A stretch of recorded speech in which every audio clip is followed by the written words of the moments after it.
I'm Jason Ward. You're watching the Making Star Wars show. And that's my sketchy friend Rob. It's about the lizard people, actually.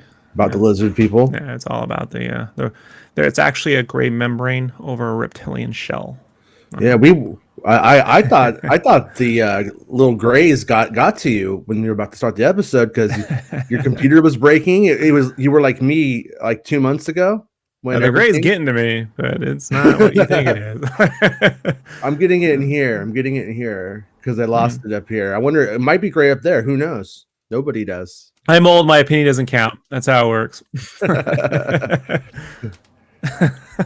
I like how the dude and Donnie are both looking at you like, what, man? Yeah, that's how I feel anytime my wife and a friend get together. You know, like, should just shut up now. Okay, all right. Princess Bride is as good as the Never-Ending Story. You're right, or vice versa. I can never remember which one I tell them is better than the other. I have no opinion on it. I just like to start that fight. Oh, I could end it right now. Never-Ending Story. That's fucking rad. Your love is like a random story. Fuck that song. That song sucks. Therefore, it can never. It's the Dire Straits, though, right? Isn't it the Boss? I thought it was the Dire Straits. I'm not. We got to move these refrigerators. I wouldn't. Because he did the score. He did the score to the whole film too, right? Same dude. Okay, yeah. It sucks. It sucks. Yeah. It's no Never-Ending Story theme song. Here's the problem I have with Never-Ending Story. Deep Roy is in the film. Mm-hmm. You know who Deep Roy is? I ran into him in a bar one time and was really excited. I didn't say anything. I looked at him. He looked at me like, "Don't fucking talk to me." And I was like, it was like you know on when he's talking to Eastbound and Down, when he's talking to Homeboy. And he's like, "I'll kill you with a knife." You know, he gave me that like look. I was like, "Cool, man. I'm just gonna get my drink and enjoy the story on a UFO show someday." Well, he's in that movie, but they dubbed over him. Yeah, it's good because he sounds like a psychopath. Oh no, he should. If you write a giant snail, you probably should sound like a psychopath. Yeah. Instead, he's like, "Hello, everyone. Wow, it's the end of the world." But I'm like, I had to tell my wife, I'm like, "Babe, you do know that's the guy that Mr. Lord of the Rings, what's his face? The Strider. Okay. You know, Mr. Lord of the Rings guy. Well, you know, you will have my ring. The fucking main dude, the fucking Viggo Mortensen, is sitting there. Viggo Mortensen's like complaining about him through half the making of. Like affectionately, because everything he would make into a curry. So he would Viggo would like make this whole barbecue of fish, right? And he'd make us big fish dinner. And then he'd go, "How would you think? What'd you think, Dave?" And you go, "I would make fish curry." Yeah. I love someone who's just always unhappy with what anyone ever does for them. Like I like that. He's in The Force Awakens too. He was Yoda for a shot. Oh yeah, for real? Yeah, it's in the Rinsler Making of Empire book. You can see it in there. So, remember how I was telling you on one of the first UFO episodes we did? We haven't done that many, but one of the first ones we did, I think it was me and you. I was talking about how me and my daughter, we saw something in the sky, and when we were in the pool, we were like looking up at it, and we were like, "It was Deep Roy." It could have been Deep Roy. This video is not amazing at all. Okay. And what we saw wasn't amazing at all. But what I find interesting is it's definitely these people are seeing the same thing. I found by coincidence while grabbing videos for this, came across the video of what we saw. I'm ready to believe you. Let me see. Yeah. And I don't think it's amazing. I don't even know if it's a UFO. Could be a really high balloon. Okay. You ready? You ready for this? All right, let me see if I get in here. Okay, here we go. How's the sound on your end? Yeah, sort of. All right. I don't want to get too loud. Is that little white thing right there? Yeah. See how high that thing is up there? Yeah. And but what's interesting is this is the same day and they lose it a lot. We saw it even higher than this, and they like see it zip around. We just lost it. We just literally couldn't see it anymore. But this is the same exact. This is the 4th of July. Maybe it's just moving so and fast I can't see it. Yeah. So they slow it down, and like I said, I can't see nothing right there. Oh, okay, all right. Yeah, an arrow helps, folks. The arrow does help. Yeah. I can't see it. And like I said, once again, I'm just like, oh, cool. Somebody else at least saw what we saw. Me and my. So how long before people try to go, it's actually just Bezos? Like, because every 5 years there's some legitimate explanation that they try to go, well, some new technology came out, and for the last 7 years it's always been this technology. It just came out last fucking week. Like, so are you suggesting it's Amazon delivering a dildo? It's the Amazon UAP delivery service. Actually, UAPs is actually the United Amazon Parcel Service. Yeah. They the unidentified Amazon Parcel Service. It's the UAPS. We didn't know that. So I don't know what I'm looking at. It looks like Chewbacca's mouth, maybe. No. I have some suggestions about what that is, but that says more about me, probably. Yeah. Yeah, I feel like I failed the test. No, like I just thought I thought it was nice that at least somebody saw what me and Penny saw that day. I texted my ex and I was like, "Hey, show this to Penny and ask her if she remembers this, and don't tell her what it is." But they haven't responded because I'm curious to see if. Well, I told you, man, that time frame, Saturday, whenever The Dark Knight came out. Irvine, between 5 and 7, somewhere between there, because we were outside waiting for the 8 o'clock showing, and it went toward the ocean, like, like that would be. It's a pretty specific time and date, like yeah. I'm literally about a mile away from this person, most likely. Okay, of where this video was shot, maybe up to 5 miles away.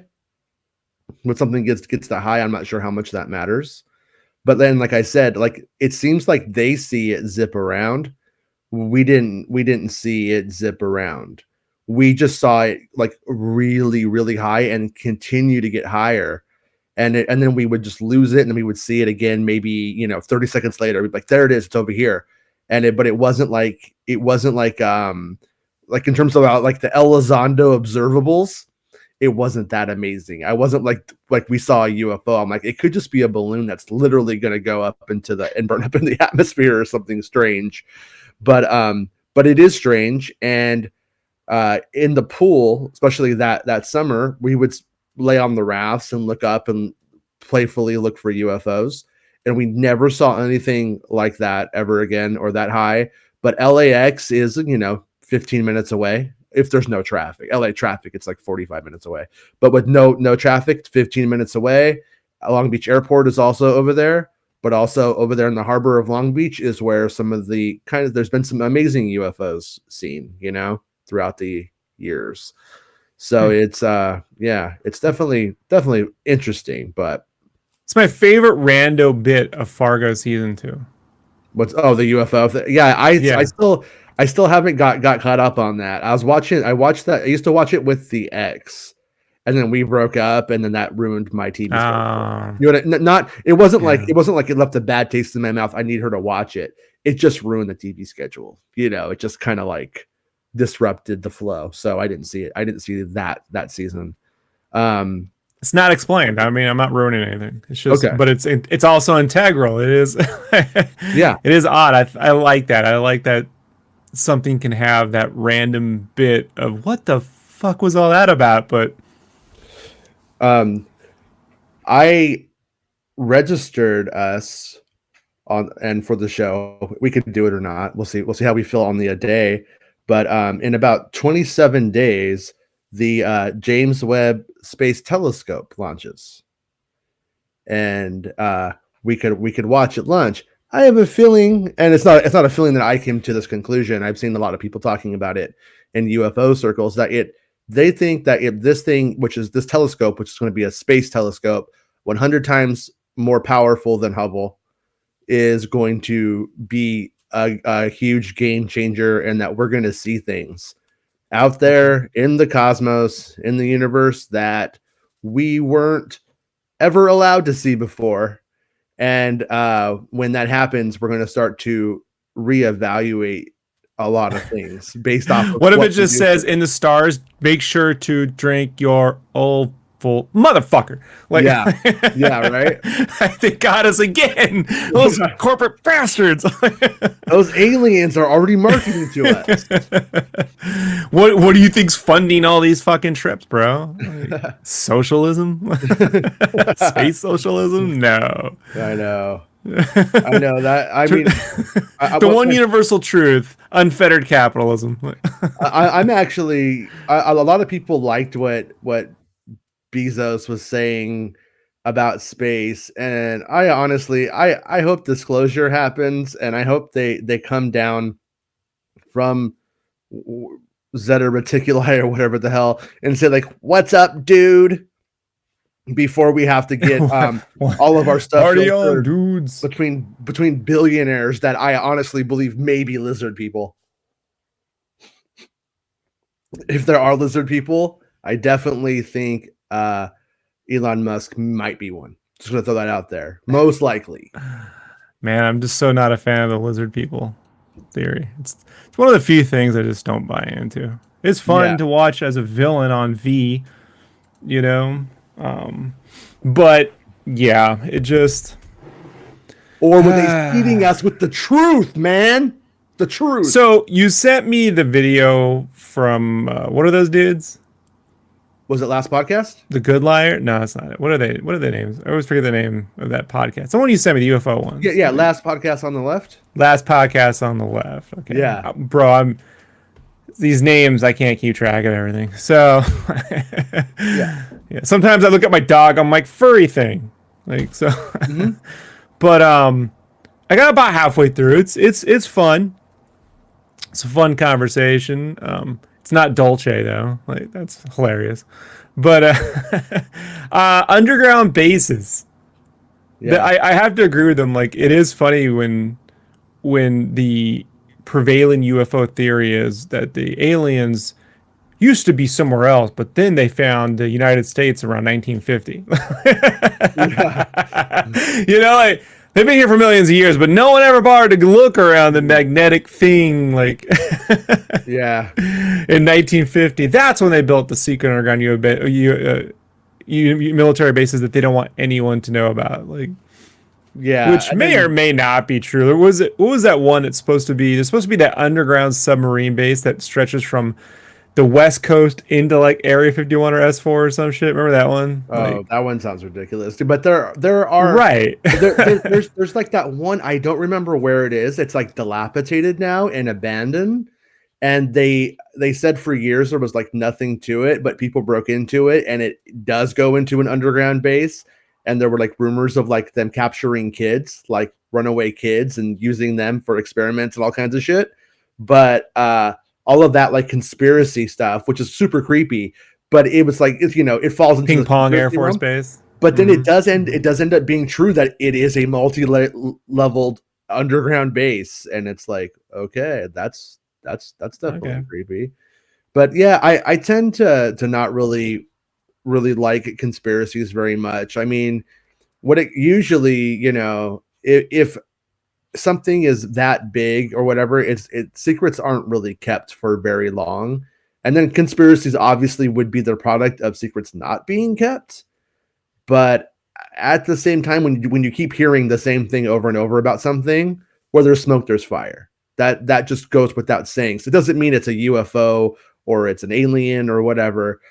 But what I do find fascinating is that the human psyche, at the very least, is really afraid of this reptilian people idea, because it does not die. We cannot stop talking about it. The only thing, if I could give it any credence to, was the, Somewhere in the Skies did an episode recently on Soviet-era UFO reports, military and not. And one of them dealt with the fact that there was this gray alien body, but it was more of a suit. Like when you lifted it up, there was a reptilian underneath. Mm-hmm. First I have ever heard of that little story, right, or anything like it. But if there were any semblance of the truth, that would be like, all right, well, what if the gray thing was a membrane? They described it more of a membrane. It's not like a wetsuit, but it was like a membrane. Yeah. Like, what if it was a protective membrane, but underneath was the little lizard thing, you know? Like, I feel like the really big lore about the grays is that the big grays are natural and the little grays are subservient to them and were created by the big grays. You just feeding into short man syndrome, Jason. Like, yeah, the Napoleon syndrome, whatever. But chicken hawk syndrome. Yeah, but they're that those guys being unnatural is been a running theme throughout various like kidnapping or abductions and all that kind of stuff throughout the years. I saw one last night. I was watching like hokey UFO videos last night when I was falling asleep, and one of them, what I found to be fascinating about the story, I meant to look it up for the show, and of course forgot until I started talking to you. But it was these two ladies, and they are hanging out, and they're like friends, and I think, and they like one is new to the area and one isn't, and one wants to go out and look at the stars. And it's like it's about midnight. Other friend doesn't want to go.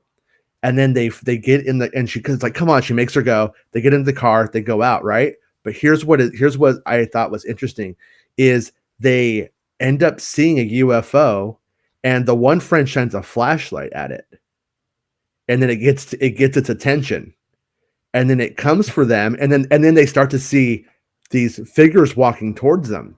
They start to freak out. The ship is getting closer. But what's fascinating about this story is as the women are trying to run away, they feel like they're running away in slow motion. They feel like like time is slowing down. They don't know what to do. They finally end up getting to the car. They have a close encounters of the third kind moment where the car instruments are going crazy. The car won't start. And then they finally drive. It just like lets them go. They drive away. The fucking friend sees the UFO as they get on the highway and tempts fate again and shines the flashlight at it again. This seems like a Key and Peele sketch. Megan, no, Megan, I just want to change the thing. I just want to change these flashes. Like, what are you doing? It's like, Megan, what are you doing? No, I would be that guy. I would definitely be that lady. I'd be like, let's see if they come again. Does this work all the time? I didn't need to know. And I'm like, this is the last time I ever meet Jason Wars in person. You get us abducted one time. but then they end up having a closer. They end up actually, I think, getting abducted. Probably, it's not really clear. The UFO comes for them. They wake up the next morning like, what happened? That was a hell of a party. And clocks are off. The clocks in the car, everything is off now. So I thought that was fascinating because Elizondo in recent interviews is confirmed that when pilots fly close to a UFO, they will feel like they were flying next to the UFO for 30 minutes. And it turns out that they only used 5 minutes worth of fuel and stuff like that. That shit's fascinating. It just turns out they're really fucking boring. Time just, you know what I mean? They all sound like, was it the teacher from Ferris Bueller? That guy. It was a bad date with humanity. Yeah. Turns out they really, really, really, really like Riverdale, and they won't fucking shut up about it. They just won't stop talking about it. They want to talk about all 15 seasons of Supernatural. When you told them you like UFOs, and they bring up Supernatural, now you're stuck there. Fandom Empire. I think I might be too high for UFOs without tripping hard. Happy Saturday night. You can never be too high to watch UFO videos. That is just not true. You are so high you think that, but watch this next UFO video that we're gonna watch. I really like turning on old Coast to Coast from 1995, 90 through right before Phoenix Lights. Yeah, because that's when it gets you hear all the older UFO theories at that point.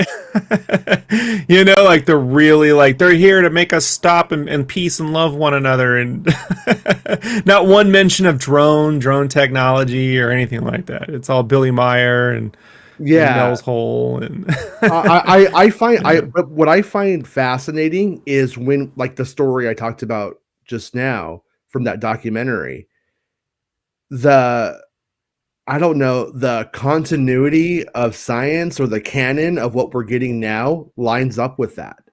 That's where I find those old stories fascinating. When you start to hear all of that shit, it's like that might just be intergalactic pillow talk, baby.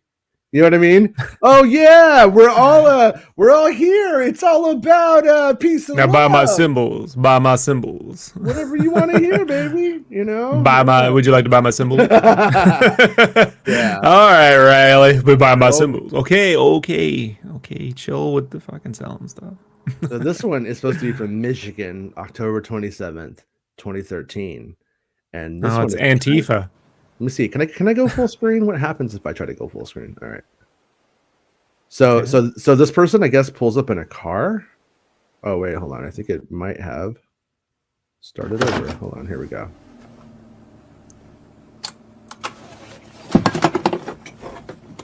People were being jerks about the sound effects, and I'm like, I can't tell if the sound effects are fake. But this person gets out of their car and sees this glowing disc. Looks like a little baby Saturn to me. Oh, sorry. He is outside though, so it's okay. Aw. Yeah. So this one, I mean, obviously is either super amazing or the fakest shit ever. Like everything, because it has a little spectacular ending, I think. Don't look back, Mike. Don't look back. I meant to pair these two, but I ended up not doing it. But you know how there's that one dude, Bob something, who worked on like missile test, and he says that like UFOs came up and sent out like a little green laser and scanned the missile 3 or 4 times. It's like a Rendlesham thing, but something like that, right? Yeah, this has the little green laser.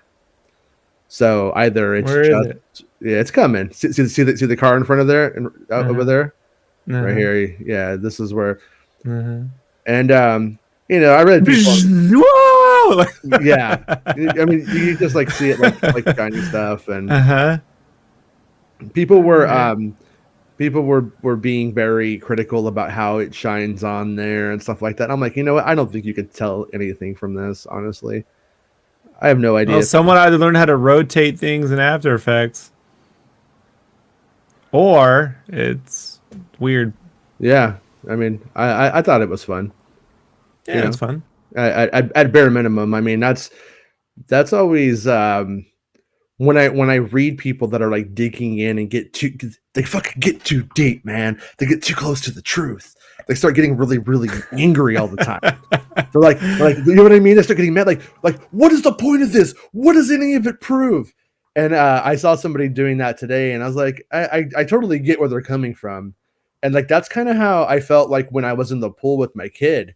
I didn't feel the need to jump out of the pool and grab the camera and start filming it, because I knew that no matter what I was seeing in the terms of what I was seeing, it wasn't going to change anything. I might as well enjoy the experience if it's nothing or something.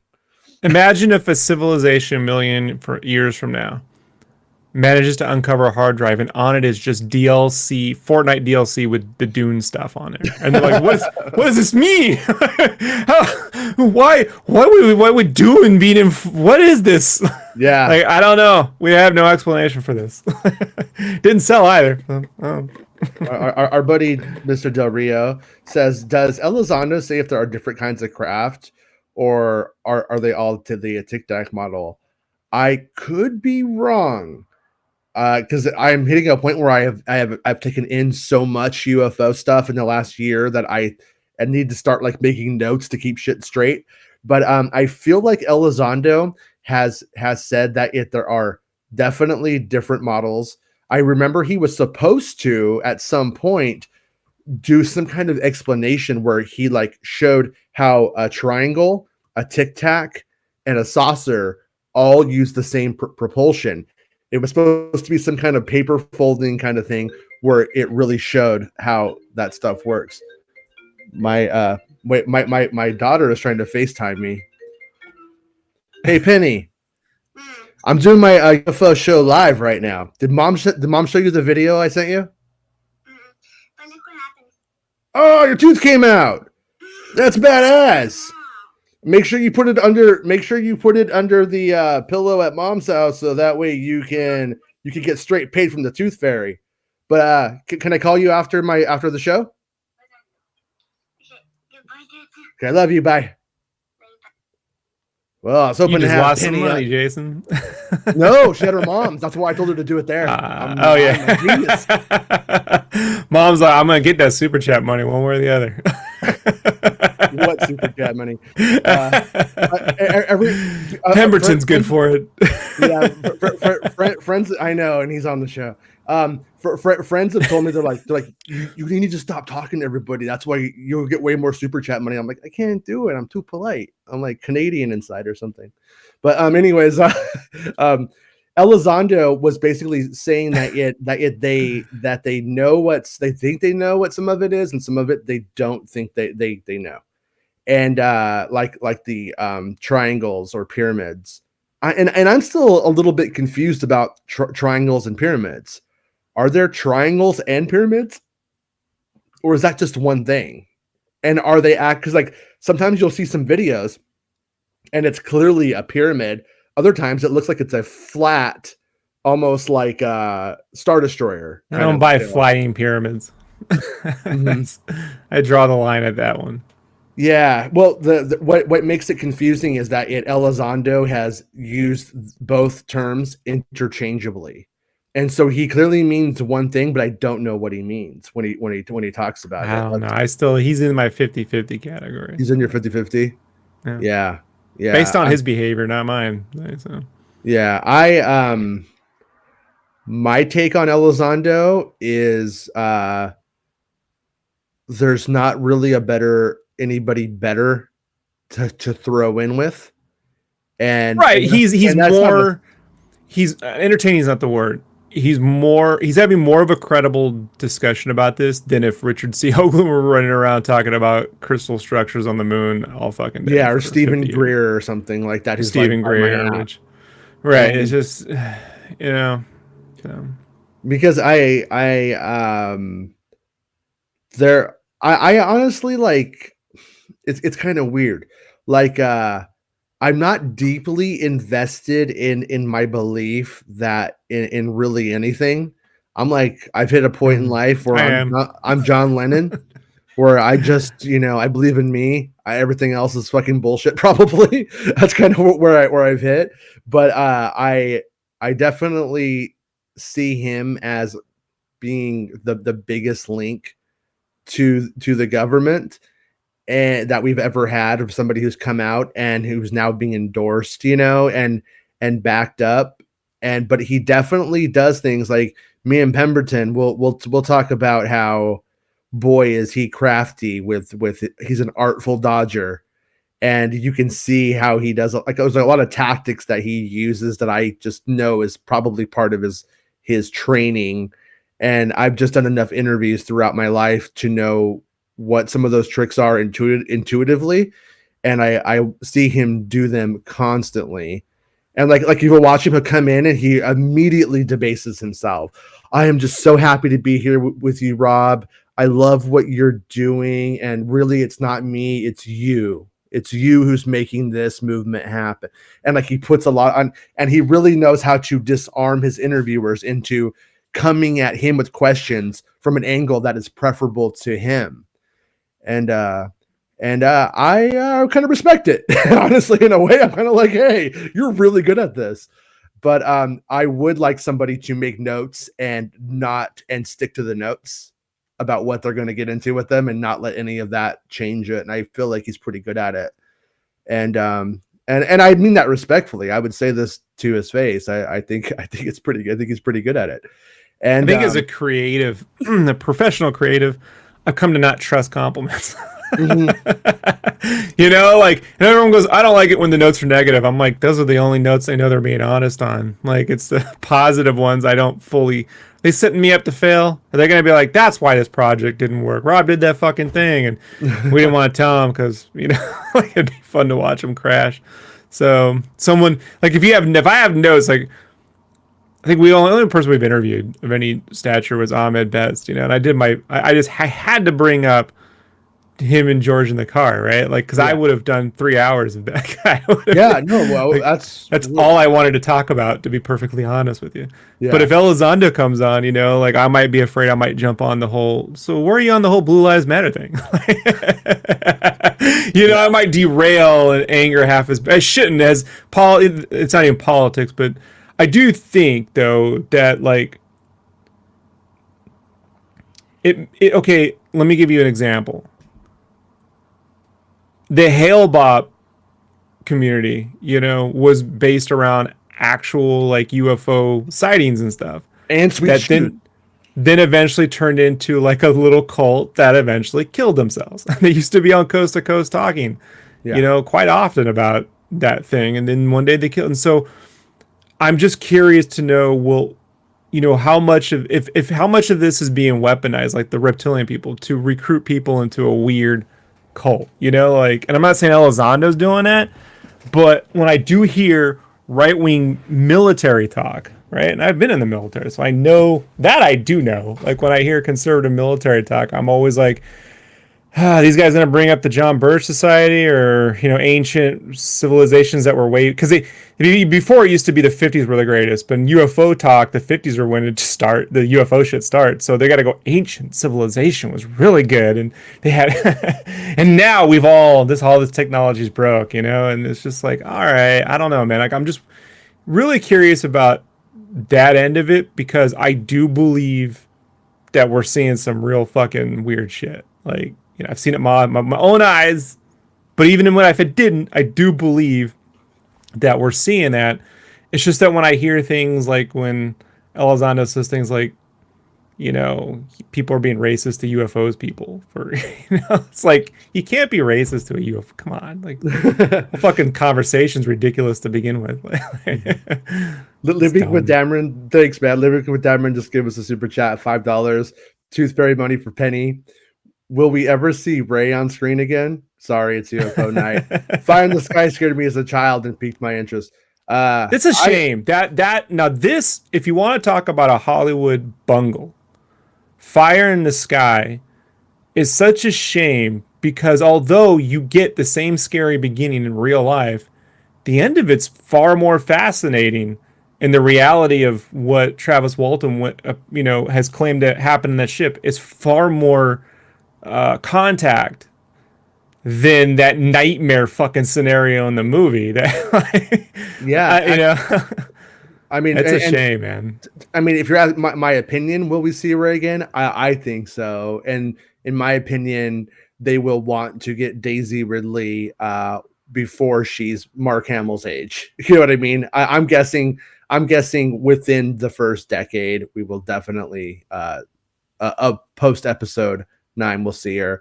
And then to talk about Fire in the Sky, what's kind of funny is I loved Fire in the Sky. I saw that shit theatrically, and that 5 to 15 minutes of him in the UFO, that shit rocked me. I was so fucking scared. Like, and that and the movie Intruders, which really sucks, by the way. Looking back on it, it's very terrible. But the idea of little people coming to get me and drag me out of my bed and take me to a spaceship and hurt me was just like the most frightening thing in the world to me. And like, it would like literally keep me up as a kid. I remember staring at the ceiling, being so afraid and not being able to fall asleep. I started to see the gray in the pattern of my grandparents' ceiling. You know what I mean? Because you just start to like see the image as a child. And but what I find like interesting about it is what it did is, as a child, I was super fascinated by basically Jacques Vallée stuff that I was seeing in documentaries with my dad on TV, and then you would, and Close Encounters of the Third Kind and that kind of jazz, and then you get into Intruders and Fire in the Sky, and then it was like, it was so scary to me, and it was presented in such a frightening and then bullshit way that I got turned off to the whole thing. And I was just like, and then I was like, they're not going to tell us anything. So it scared me, emotionally exhausted me and burned me out, and then made me not want to even think about it anymore. And I don't know if that was by design, because the CIA and stuff like that has admitted that they had a pop culture CIA office that was literally designed to put in ideas about UAPs and UFOs into our pop culture throughout the years. And I don't think we'll ever have the answers as to what that stuff was, like what was fed. And God, I probably don't know. Let's just say I've known of people from intelligence agencies having connections to Hollywood, and I know a little bit about how they do what they do. And how they usually do it is they pretend, or they are investors. So what they'll do is they'll set up like almost like a shell company kind of concept. They'll come in and they will invest in a small Hollywood movie or in a big Hollywood movie as a backer, and then they will get these ideas put into scripts, and then they will continue to push and until it ends up becoming a foundational item in a script. And I curious as to how much of that stuff ended up like in Close Encounters and things like that, because like Close Encounters, like you see Elizondo today, he's like, that's the most amazing movie. He never saw it, and he thinks that's one of the reasons why he got his job, was because he wasn't a nerd. He didn't care about any of the stuff. He wasn't following any of it, so he wasn't prone to. But Bob Lazar in that category. Mm-hmm. It's not like the dude had any interest in it, belief in it, was looking for it, cared about it, laughed. Just sort of a mad scientist tinker. Yeah. Living with Dan Run says the jelly stuff in his mouth was disturbing, and the eye milk. Yeah, so dumb, dude. But so it dumb. was badass. I mean, it's terrible. But what I'm saying is the actual story is more interesting than that. That is like, let's make Hollywood bug stuff, and I get it. But what's sad is this is really based on a true story with true testimony. And that ain't the testimony they gave. It's not even remotely near the testimony that was given. And then that also burned me out. I bought the book as a kid, read the book, and when the hot Nordic aliens show up after, I'm like, what the fuck is this? You know what I mean? That's what I'm telling you. Like, but at least tell the fucking look. This is something where I give Bob Lazar a lot of credit. He sold the rights to his story, but he had final approval on script. He was very careful about that one. Yeah. And he was like, and they get to the part where it turns into a Hollywood movie. I said no. Like, and then I steal the thing and I break out of Area 51 and they're coming, and aliens. Like, he just turned all that down. He just wanted them to tell the story as it existed. Mm-hmm. And they were like, well, that's not cinematic. It's like, but that's the truth. And I'm not going to have people harass me for things that didn't actually happen. Like, I mean, if you're making up a story, why would you hold... well, let me ask you a question with no real answer. No right answer. Would it have been better for Lazar to have allowed it? Because I've known about Bob since I was a kid, but at the same time, he wasn't as important to me as a kid as he is to others, and as he clearly truly is in reality. It would confuse and conflict way more than did he lie on his credentials to get a job, which I believe he did, and I believe had a kid in the 80s, man, fucking everyone told me just lie on your resume. Yeah, that was that. I mean, like, I cannot begin to describe how normal. My mom was like, you just lie on your resume, no one cares. I was like, really? Like, people at school, you'll just lie on your resume, no one cares. Like, everyone told me. This is I just remember it because that was so weird. Like, everyone always told me never to lie, except when it came to your resume. Like, I was told, always tell the truth. Santa Claus watching. Unless you lie on your resume, then fuck it, you need a job, Santa Claus lets that one go. So it's like he lied on his resume, like, whatever. But if he had made a few $1 million off a movie that fucking told a grandiose version of that story, he would not be on we wouldn't be talking about him today. It would be seen as 10 times worse. It's I go back and forth on that question, because we still take Travis Walton. People still care about Travis Walton and take him seriously. But like I said, like the Travis Walton one was literally responsible for my disinterest. And if that was ever turning it into a I don't horror think people film, take Travis Walton seriously. I think the UFO community does now. The average person, when you break Fire in the Sky, they just think that shit's crazy movie stuff. yeah, That's why I think that movie did a giant disservice. Yeah. I think the movie that did a better service to this conversation is Close Encounters and Contact. Contact probably is more in the Travis Walton territory. Because we go, that ending's weird. I'm like, that's more like the Travis Walton moment than the actual movie version. Yeah, it is.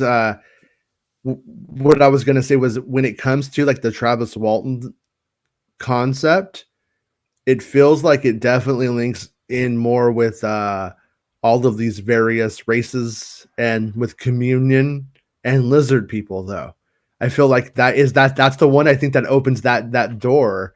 You sold me the real. I believe it now. Believe it. Look, I'm how do I say this? But people go, how could you believe in this weird stuff? My people literally believe an old man in the sky gives a shit what job you get and whether you eat. Like, people believe in weird shit all the fucking time. Yeah. My whole thing is like, how do I say this? Like, I'm not gonna say it. There's some proof. There's there's weird shit floating in the fucking sky, right? Mm-hmm. I think like the lizard thing is weird to me only because of people like David Icke who have co-opted it to become it's part of this new world order, alt-right, fascist movement now. That's the problem. I'm not saying they could have co-opted the owls and we'd be talking about the owl being the problem, right? Yeah. Like, that's kind of the problem. It's like, bummer they took away that thing now, and maybe there's some element of truth there, but now they're using it to go, now look into the eyes of what's her face from Who's the Boss, right? Alyssa Milano, tell me she isn't a lizard person. Like, if Alyssa Milano's a lizard person, I will betray humanity and do whatever that they want. I will sell you out right now. You could just tell, brother. Like, yeah. I thought you were gonna say Judith Light, and I was like, maybe. Mona? Oh yeah, Mona's a lizard. You know who needs to do a UFO documentary more than anything in the world? If I had Elon Musk and Bezos money, yeah, I would get the Iron Sheik to do a UFO series. Oh. Like, really, let's just send him around everywhere and have him interview people, but see if we can make any sense of it. Like, I want him to be our point of contact. You little gray motherfuckers, jabronis, and he's dropping the F word, like horrified. No, don't that'd be great. Oh, it's so inappropriate. Okay, let me see if my computer. Living with Dameron has a good question for you, buddy. Oh, Dameron has a good one. What was the major difference in the Travis Walton story? Okay. Before we do that, question about Apple TV before I get there. Oh shit, the other one's playing. How dare you play? Okay, this channel says only real UFOs, which makes me laugh. Who knows? All those fake ones. Is Apple TV an app, or does it just require me to use my Apple TV? Because I have an older Apple TV, and it's called total crap now. And to be honest, man, it kind of made me mad. Since they deleted iTunes and trashed half of my purchases I had made since 2002, which they have, it's hard for me to get half of them back now. Yeah. Including documentaries I bought. I just steal their shit. Like, I'm fucking mad at Apple. Like, until I paid for things I can't get now, on their stupid service. So fuck them.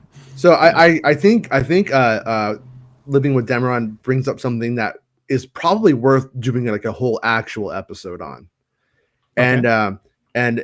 But the big too long didn't read style that he's asking for is essentially Walton ends up in a room, and if I remember, the UFO grabs him. Yeah, UFO grabs him. In the movie, he's in a lizard town. Alien, looks like Geonosis. He's in a haunted house. It's a cross between Geonosis and the dudes from Beastmaster that grab you. Like, he's Kurt. Theories of Everything with Kurt Jamengal. I think that's how you say his last name. I am so sorry if I'm saying it wrong, but he interviewed him, and it's a fascinating interview. It was like maybe 6 months ago now, but in it he asked him questions like, what did the consoles look like? What did the, like things that nobody ever asked before? And I'm like, thank you for somebody finally like actually asking the questions that we want to know. And he's like, wow, no one's ever really asked me this. But yeah, it sounded a little bit more like a modern Star Trek vessel kind of situation that he's in. And little grays approach him first. He freaks the fuck out. They go, hey, they're like, okay, we'll be right back. And then some hot ass motherfucking Nordic looking Heidi Klum Malfoy. That's how I imagine it now, is that Malfoy dude from Harry Potter. Oh, Harry Potter's dad, Malfoy's dad and Heidi Malfoy's Klum dad show up, and they're like, hello, how's it going, friend? Hello, do you know Billy Meyer? Like, oh shit, no, it's real. Check it all out, man. The whole universe is like a giant IKEA. We just put it together, man. Yeah, actually, IKEA is interstellar kinetic energy America. Turns out the whole universe is America. Like, what? Yeah, I've been to Mars, man. The ecstasy is far. I've been to Mars. The ecstasy. It's fucked up, man. You should see the ecstasy on Uranus. Like, you fucking aliens do that joke too. Like, yeah. No, but basically, yeah. He talks with them. There's I think I could be wrong. There may be even the little dudes from Communion. The little hooded dudes might be in there too. I could be wrong about that. It's been a while since I read through that one. But yeah, it's a much different encounter. It's more like, where am I? And they're just like, hey man, so you're a redneck, huh? You know what I mean? That's kind of like what it comes down to is like, hey, it's more Contact. Yeah, the end of Contact than a horror story. And the reason why I say it's a shame that didn't end up in a movie in some way is because the horror thing, like, to me, it's just one of those things where it's like, look, if it's real, it's scary enough to encounter this. I mean, if you ever hear Bob Lazar talk about what it was like to step into the bottom part of that craft, the inflection in his voice is unlike anything you've ever heard from Bob Lazar. Yeah. It is like, it felt like I shouldn't have been there. Like, I was really like, it's just like, it's like if you were to describe looking at the Ark of the Covenant, like the Indiana Jones one in real life, that tone in your voice would be a different thing. And I just feel like when you enter the horror show thing and it's not even the truth, then it just muddies all the fucking waters. It's like the JFK thing. Oh, when you throw in the in the movie JFK, when Donald Sutherland shows up and just puts every conspiracy theory ever out there, then you're like, what the fuck is this movie doing? You know, like, what is the point? So, well, wait, and then, but to go back a little bit on what you were on the question I asked you and what you said, I think one of the things that it hurt the most about the Travis Walton story was the fact that at first the media picked up on it and was like, these guys passed polygraphs and all but one or something like that. And it was amazing. And geez, like they were really selling the movie on that merit. And then later on, the discourse changed and everyone was like, oh, that was all crap. They failed all of the polygraphs and it was this, and it was like, and it's really important. I think if you're into UFO stuff or true crime, polygraphs don't mean a fucking thing, and they never have, and they really just are that's fun, to hear it.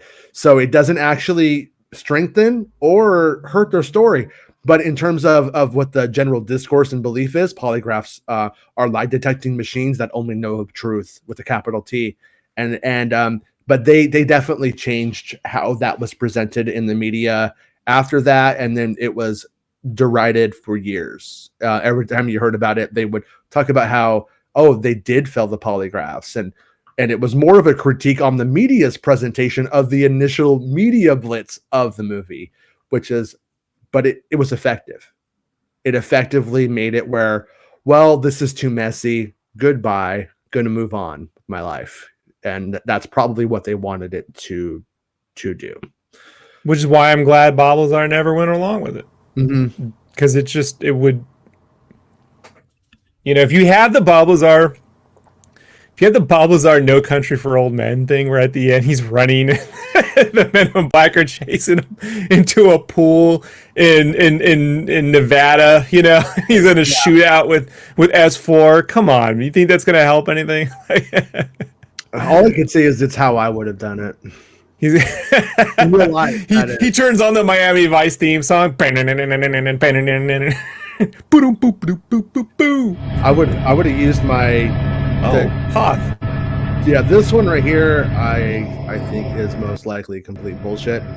Based off of look at the reaction of the people in the helicopter after the craft passes by it. See it? Is that right there?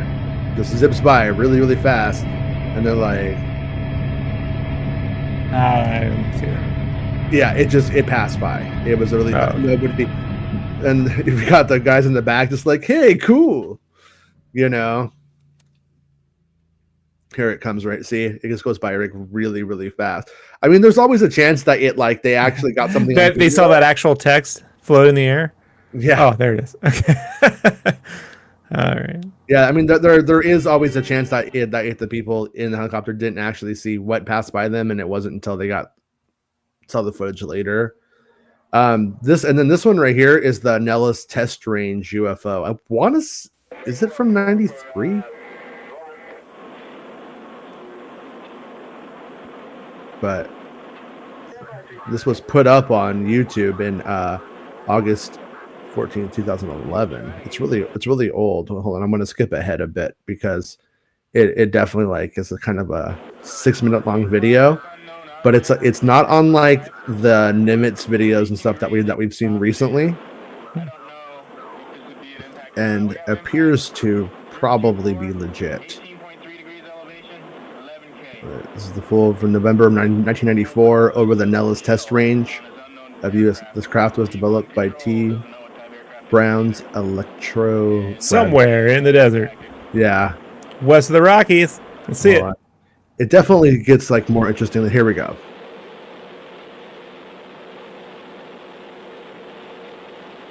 And you know, it's definitely neat, whatever it is, but this one seems to imply that this is something that we have developed by us. Oh, it doesn't look like it's got wings. It looks like a gnat. Mm-hmm. I can't tell if that's just ghosting though, you know. Yeah, It definitely looks like a fly. Little legs. it could just be a bee walking on the fly on the lens of the camera. That's what it looks like, honestly. Oh wait, okay, that's got more of a shape. I see. Yeah.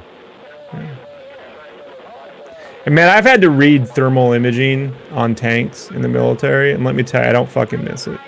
Yeah. Like, I know when people see footage like this, they go, well, why isn't it more clear? I'm like, you don't understand. Everything in the military is based on thermal imaging. So, like, Right. I had to memorize the thermal patterns of every tank that every other government had for the better part of 3 years. Right. Because you can't see shit in that. All you can do is see the thermal. Yeah. Oh, yeah, look at that. Yeah, it's pretty. That's pretty good. Yeah, right it's there. pretty neat. Wow. And like I said, like I think this one is legit. It just is it something that we have, a secret thing that we have, or is it, you know? Do you know where Nellis is? Hello, navigator. Hello, navigator. Let's listen to the Beach Boys.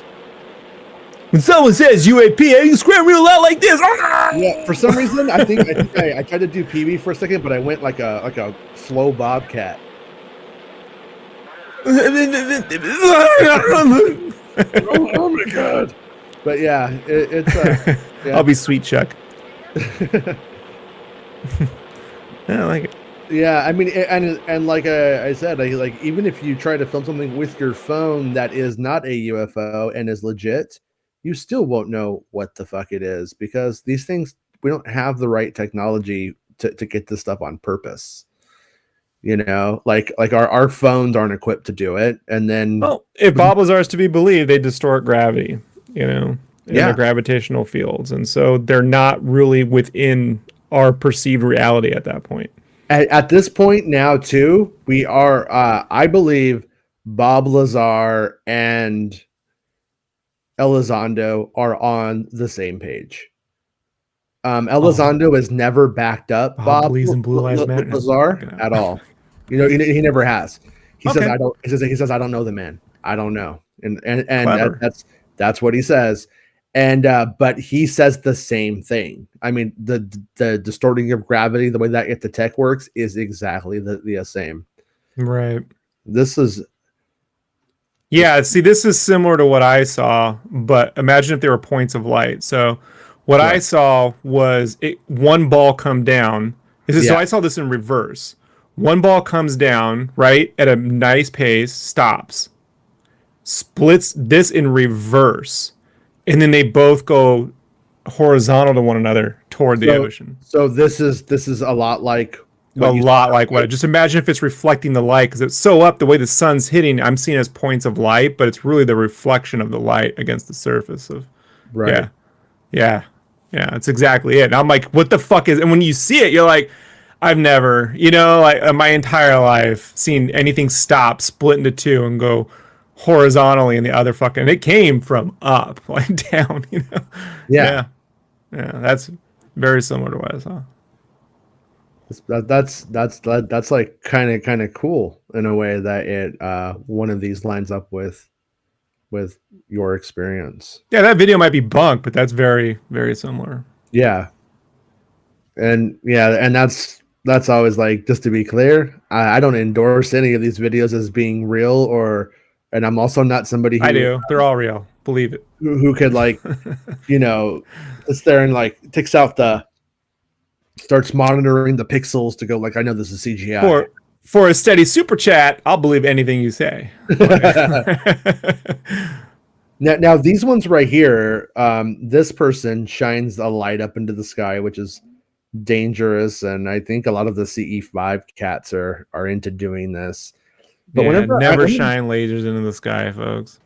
Yeah, these ones right here, this type always seems to go with the people shining the lasers into the sky, which makes me wonder if this is some kind of optical effect that happens if you use a certain laser. Yeah, this looks like just weird shit in a lens or something. Yeah, this is pretty common I think for the CE5 meditation videos that I've encountered.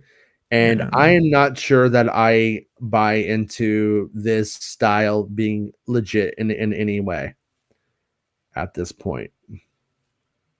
I mean, maybe, maybe. But please come abduct and probe me. Please come abduct and probe me. I am right for a probing. Yeah, I mean, if Heidi Klum wants to come and do some butt stuff, I'm down to experiment and pro. Let's pro together. I've always wanted a Malfoy in my life. Yeah, I'm pretty sure if Malfoy's dad shows up, he's going to want me to listen to his metal band, and it's not going to be very good. It's called Pure Blood. Oh, no. Oh, no. Totally not about Nazi stuff, man. It's totally not Nazi stuff, bro, okay? I'm just saying, like, not all Hitler's ideas were bad, right? Don't, bro. They're going to take that. That's a character. It's a character. That's the former president of the United States. Yeah. Jesus. Holy shit. I challenge anyone to tell me he wasn't a character. Just 5 minutes ago. Foothill Farm, Sacramento, California. Saw a light moving from Sacramento. Now I want some chicken nuggets. See, no, but this is what I think right here is like is the most common kind of thing that you're ever going to get. Is you see this little light, you try to film it on a cell phone. It looks like a speck of dust in a different galaxy. When you actually see it on screen, you can't make any of it out really. And it's like, it kind of ends up being kind of frustrating in a way, because it's like it doesn't amount to anything but proof. If it's distorting, if it's real and it's following what Bob Lazar says, because it's distorting gravitational field and it's not within, that's all like discharge within the atmosphere. When it goes into space, it's a different kind of gravitational field. They call gravity A and gravity B. Right. So, but it's not really within our normal perception of reality at that three point. stages of powered flight. And this was the guy I was talking about a few minutes ago. We were all celebrating the fact and that he's the one who says that they basically messed with our missile and flew out the same way it came in. Well, I don't see it. Why didn't you see this when you were shooting it? Well, it was 600 to 800 miles away from us. Oh, I got you. And they confiscated. Well, first of all, the Major Mansman said to me, "What was that? Were you guys screwing around up there?" I said, "No, sir." Those 70s dudes have Luke Skywalker hair, and they never let it go. Right? Like, that is the haircut of a man who was in his prime in the 70s. It's the haircut of a man who gets in a hot tub with his lover and says, "Tonight we try shinshi." He said, "Then tell me what that was." And I said, "We got a UFO." And he said, "Lieutenant, you are never to speak of this again. As far as you're concerned, this didn't happen." And he gave a talk maybe a week ago, and in it he was livid. He was like, "They have made me seem like I'm a crazy idiot," or something to that effect. I'm not quoting him verbatim, but he is sticking to his to that story, and by all accounts, I mean, we've had, God, there was like a couple of like conventions for these dudes who were part of like the missile programs, where you have like 9 of them all at a table going, "Yeah, this happened," and that's what Stephen Greer was trying to do in the early 2000s, but then it turns into the Stephen Greer show. So unfortunately, Stephen Greer got spills. Yeah, I know. You know what I mean? Max is trying to. You ever heard of Stephen Greer? I'm like, yes. Oh yeah, yeah. And I was like, the military testimony, I'm all for. The Stephen Greer, we can just put it right over there. Like, yeah. she's like, what? I like. I'm like, I just letting you know. You asked me what I thought. That's what I think. Yeah, I think I think that it may have been coming from a good place at one time, but I'm not so sure I trust the place it's coming from. I don't today at all. Definitely not since 2006 or 7, around there. Yeah, I try to be careful with this stuff of telling anybody what to believe, like, because I don't know what I believe. I don't know if any of this stuff is legit. I mean, we grew after, remember like I remember 9/11 and what happened, and then I remember how 9/11 was reported, and I now know how 9/11 is remembered, and in all of that, I know a lot of stuff just isn't true. It just isn't. It isn't. You know what I mean? Like you really, when it comes to institutions, all of them, you really can't trust any of them. And it's like, and I'm not somebody who's like an anarchist or thinks, let's go become, anti-government or anything like that. But it's really, you just have to trust yourself. I mean, when it comes Darth Del Rio says, "Are there accounts UFOs around Russia or China and nuclear sites like here in the U.S.?" So Darth, you should know that when the Soviet regime fell, George Knapp went to Russia to speak with the KGB guys who were and the CCCP guys who were in charge of all this stuff before they, before the mafia took over.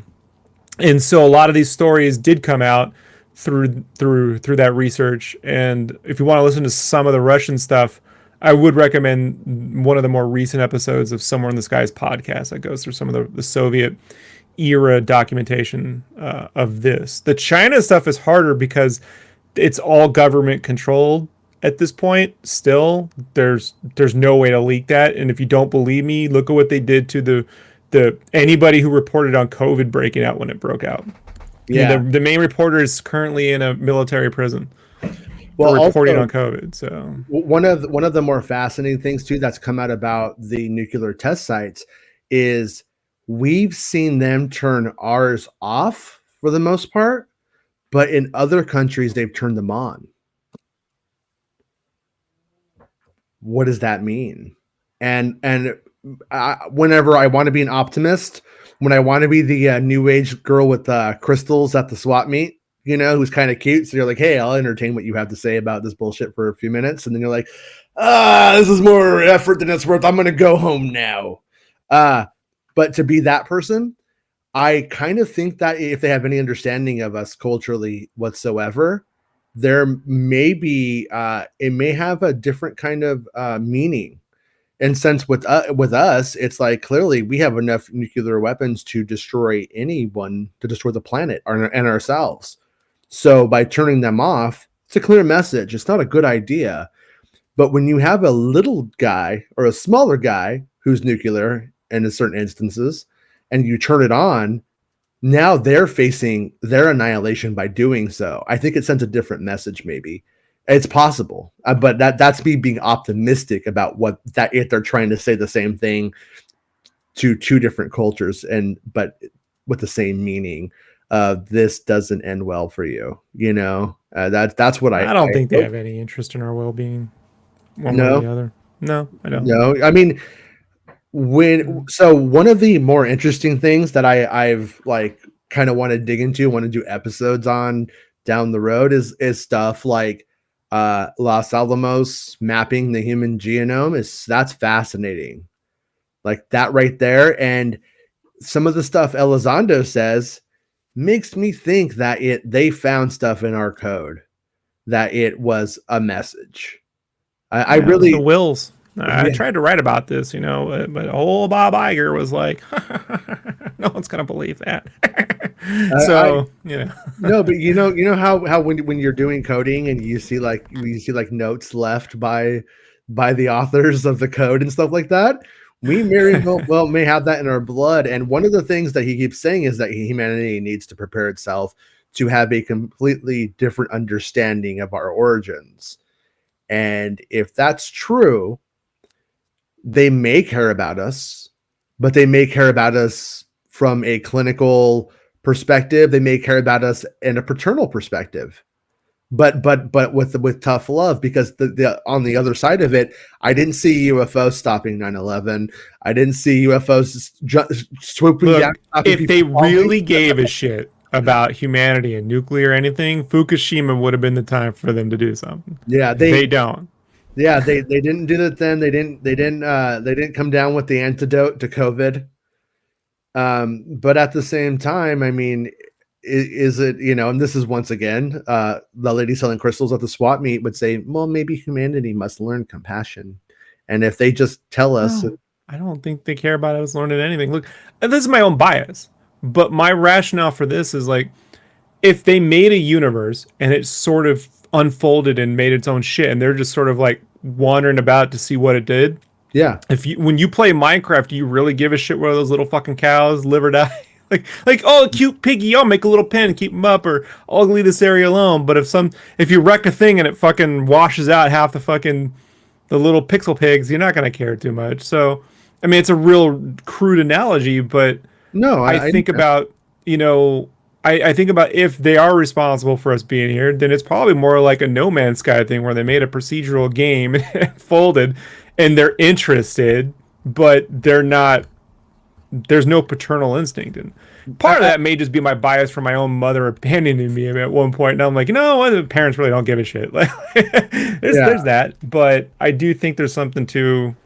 Well, they're not our saviors. It's that Superman savior that people are looking for, Jason. They're looking for the thing in the sky to save us, and it's like whenever one of the fish in the fish tank dies, I kind of feel bad for it, and I do care. When the fish like kind of start to fight or something, I'll be like, "Hey, stop that!" But and then they're like, "What is that? I don't know what's going on." But I break it up. If I did you see that weird thing? It's blurry. It's moving out there. I don't know what that was. And he's like, "You're always making up that shit about things being blurry out there." Like that's what they're fighting over, Jason. Where does the food come from? Where does the food? They come from the sky. It's natural. That's the way the world works. Like, rain flakes. It rains fish flakes. I think there's a Pixar short waiting to happen, where it's a fish tank and they think one of them's a UFO conspiracy that thinks the person outside the fish tank is a UFO, and the other one goes, no, this is the natural order of things, and you're always there's something to that idea. Yeah. Bill Miller says yes, in Russia they turned the nukes on once too.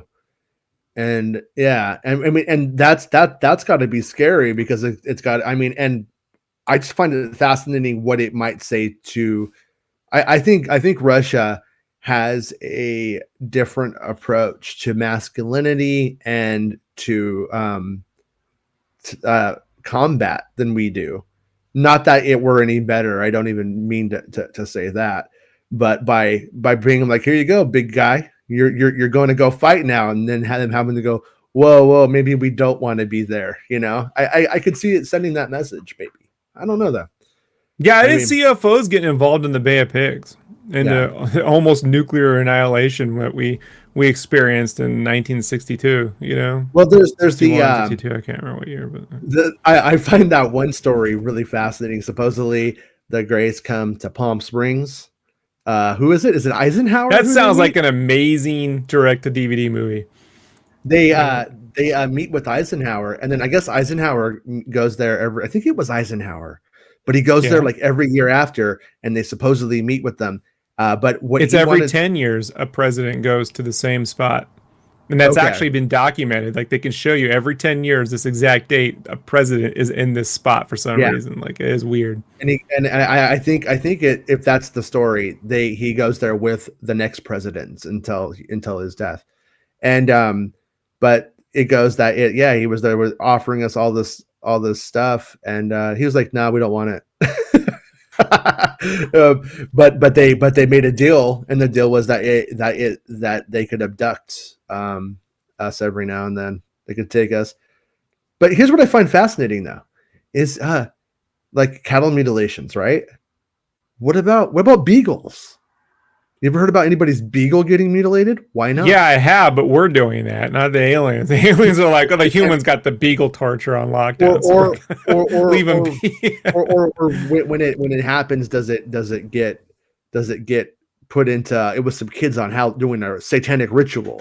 It's because the cattle's out grazing. You know, like I wonder if we get off meat entirely. Let's say all of society decides that they can grow meat in the lab now. Yeah. So no more fields of cattle everywhere grazing. I can't wait. I really would. Do the aliens? Hold on, but do the aliens then go? No, we gotta duck something else. Well, and that's when the mutilations turn really fucking bad. Like they're gonna. What do they get? What else is lying out there for them to grab? That's sizable. But you know, I don't believe it necessarily. But one of the rumors is that if they gave us Wi-Fi. You ever heard about that? That was Tesla gave us Wi-Fi. No, it was the alien. No, it was the Greys. It was in the deal with Eisenhower with how we got it. You're heading into that whole what's his face? Rabbit Philip hole. Corso. Yeah, it's Corso all stuff, which well, they also said like Velcro, and like Velcro, we just fucking know that's not true because like the history of Velcro is just like I know so organically. And Tang and every other space age technology we heard of when we were kid, they gave us Jiffy Pop. Like fuckers ate Jiffy Pop. I do love that continuing element of the Greys that they supposedly they only eat like every like 3 or 4 months. They like eat this like goop. And then they like don't need to eat for like months. I'm on board with that. I would be okay with that. If I could just not be hungry, not have to eat, I'd be like, okay, that's cool. You know, space travel and stuff. They drink soda from the ground too. They gave us Crystal Pepsi. Everybody knows that. It's from the future. Okay, so this is an oldie but a goodie. And I've never really like got into like if anybody ever like debunked this or what people think it is. Oh, is it loading up? Oh, there it goes. Come on, you can do it. It's being really slow. All right, here we go. You've seen this one? Yeah. No. This one is very interesting to me. It makes its way, and it's supposed to be like shot on a camcorder from a boat, obviously, and 8/31/94. These people are just like filming their fish. Steady cam on a boat. It's always good for the nausea. Is that a steady cam? Well, when you're just holding it, you know, just trying to keep it steady with your hand. Yeah, handheld. Sorry. All right. Yeah. Okay. Then the shark comes from the water. Oh shit! Like. Wait. Oh no. And I've only read like people like comments of people who debunk it using their own cynicism on this one. And once again, I'm not endorsing it, but it's like it doesn't appear that it's like people jumping out of a plane with flares. And I've seen people go, "Oh, it's an oil rig with lights on it from miles away." But when you see what it does, I don't think it is. I think this is either a visual effect, early CGI being applied to VHS tapes to fool us, or it's the real deal. But there's the guy in the. I don't have. Here's my thing: if that's what you see, I imagine a guy immediately turns the boat around and heads toward it, like, or they stop the boat. I just people get really. I'll tell you what, though, it's pretty good fucking smear tracking for old footage. Mm-hmm. Yeah, it's not Kai's Power Tools doing that. Like, yeah, I don't have the audio on, but he counts them, and there's 13 of them, which as it says in the thing, and yeah, it kind of follows them for a little bit, I think. But if it's fake, it's one of the better fakies. Yeah. I mean, who knows? I have no idea what it could be if it's not, and I don't know if it's real, but I do like that one. It's fun. Yeah, it's a fun one. Okay, and this one right here, we have to have the sound on because I love this kid. This kid is the fucking coolest. This is what's gonna get us bumped off YouTube. This kid belongs on the show. I'll say that much. Okay, so here we go. Yeah, this is how you if you are faking one, this is how you react to it. All right, hold on, turn the sound on.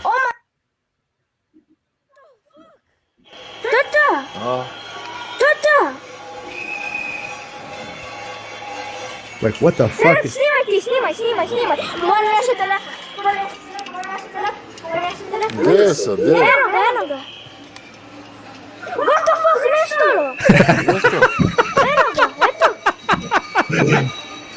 Right? We need to isolate that audio for any time we get like a spoiler or something, like an indie video. Let's just put that on there. And when Harrison Ford jumps on a Vespa, what the fuck is it? What the fuck? Yeah. What the fuck? That's so good. What the fuck? Tata, vidi koliko brzo. Tata. But it's okay. You see that light? That's how it was in Irvine. But there was no clouds in the sky, so it's not going behind the clouds. But that kind of light, it just wasn't that big. Right. But yeah. But it's great. The great start. He could have been looking at anything and they could have added it after the fact. But, yeah. Oh my god! What the fuck? That should have been in signs, right? What the fuck? That would have been great. That's what got the PG-13 rating. You can only do one fuck, kid. Can't do more than one. There's all these people in the comments going, "My dad would have beat me if I said that." It's like if what they're seeing, if what they're seeing is what they are seeing. Oh, yeah. Believe me, that is the appropriate response. Yeah. If the first time I remember the first time I saw a firework with my younger brother when he was born. He was like 3 years old. The first time he saw fireworks, they put the things in it, and he was like, "Fuck!" Like I remember it was something like "fuck" or something. It was a curse word, and my dad just laughed. You know. So no, if you're watching Fortnite yelling "what the fuck," then you're gonna get in trouble. If your kid is seeing a UFO flying in front of him and you're worried about his potty mouth at that moment, you need to reassess your priorities on language. I love it when people go, "Everyone's so liberal now," and I'm like, you guys are pussies when it comes to fucking TV and kids and shit now. Like seriously, like kids were cursing all the time kids are nicer now than when I was a kid. If anything. They are nicer now, but they are still cursing just as much. Yeah, just not around us. Yeah. Well, that's why. I mean, my take is you guys can say whatever you want if it's funny, but you can't say it at each other or another person. You can't call your brother an asshole. You know what I mean? You can't do that. Right. But if you're making a joke, I'm not going to get mad about it. Yeah, the boat one is the thing, man. Like, if I saw a bunch of lights on there, I would hightail it the fucking other direction. But I tend to feel like guys that own boats in Florida would be like, "Whoa, let's go, let's go turn around," like, or they would stop the boat, you know. Well, and wait till it gets just like the ladies in the story I was talking about. One wanted to get the fuck out, and the other one wanted to shine the flashlight on it. You know what I mean? At it. I don't want to be anywhere near an actual UFO like that. I just want people. If you and I were in a car, and that UFO was right over there in the woods, you might be the Travis Walton. I'm staying the fuck in the car and getting the hell out of there. Like, I want nothing to do with it. I'm going to Travis Walton it, and hope I come back with the story about, yeah, dude, I just hooked up with Heidi Klum from Tatooine. You messed up. That's what I'm hoping the story ends up being. In reality, it's probably going to be like, they actually gave me an anus transplant. An anus.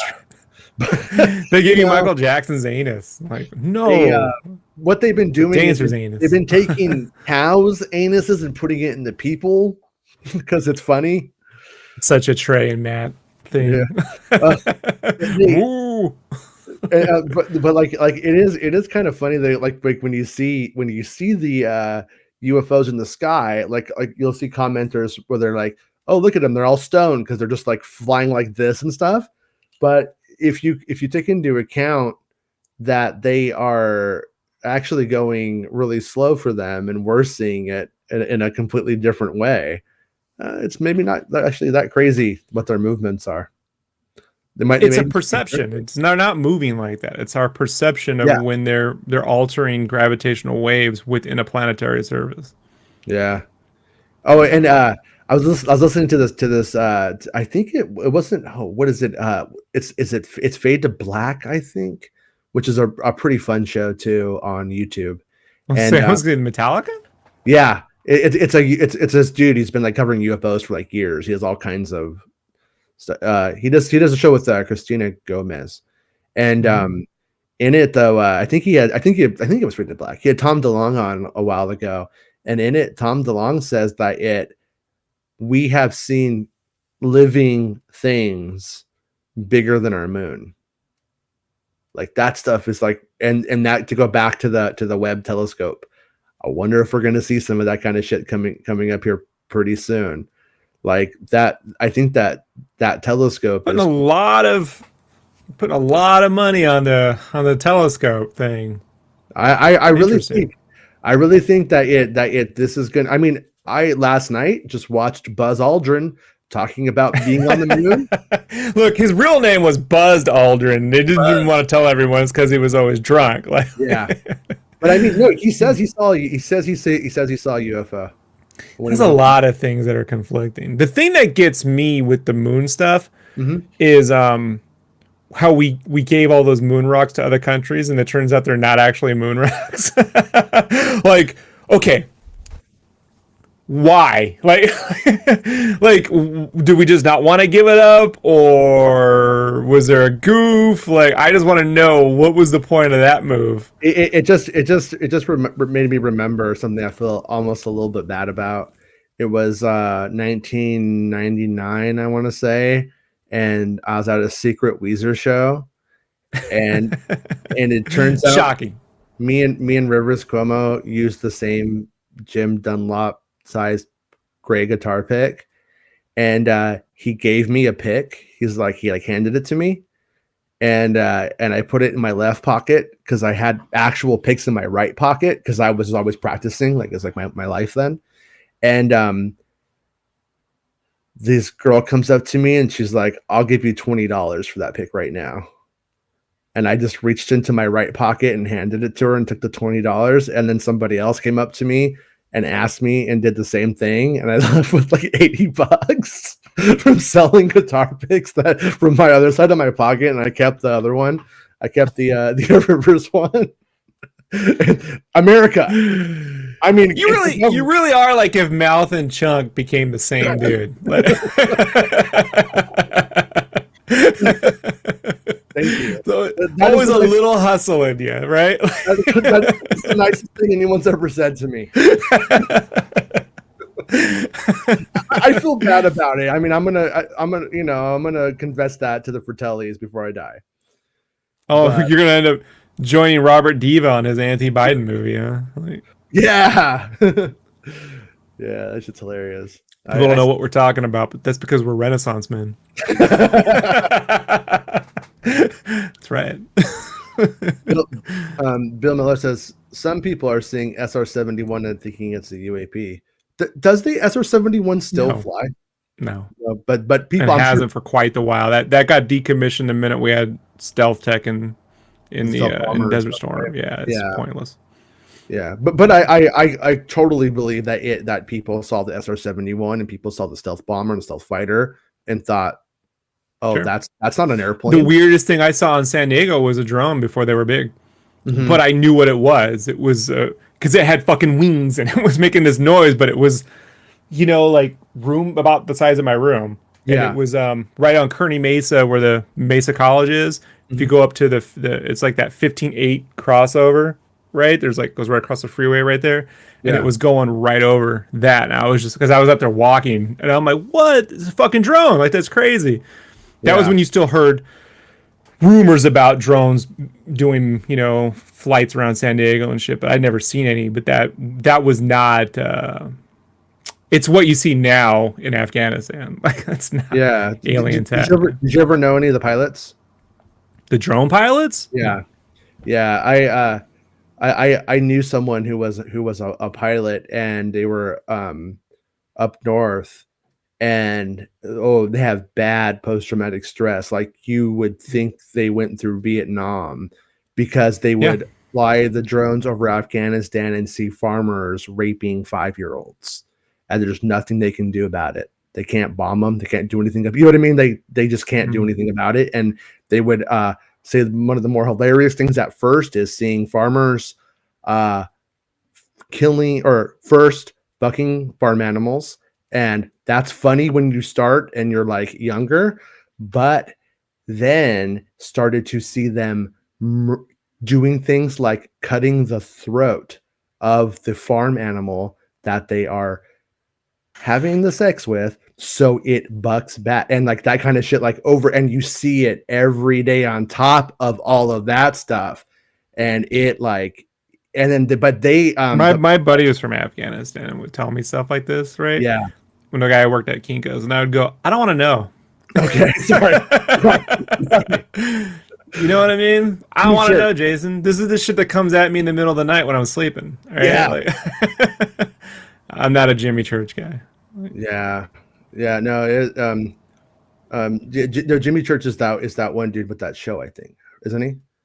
Bill Miller. I saw a guy with his shit out and take a piss in front of a whole street of kids, and I was 9. I said, "What the fuck?" The guy was cosplaying a sprinkler, waving around, laughing my ass off. Yeah, people are awful, and that's that's one of the things. Like, whenever I read, like, I'm just gonna call it UFO folklore about all of the various creatures and the aliens, and that concept is like a part of it is like kind of a nightmare when you imagine, like, what if they just come down and then they meet Sprinkler Guy? Like, what do they think we are from that? You know what I mean? And then, but then when they come in, they supposedly in the mythology meet a president who's a complete, fucking idiot. It's like, man, I don't know.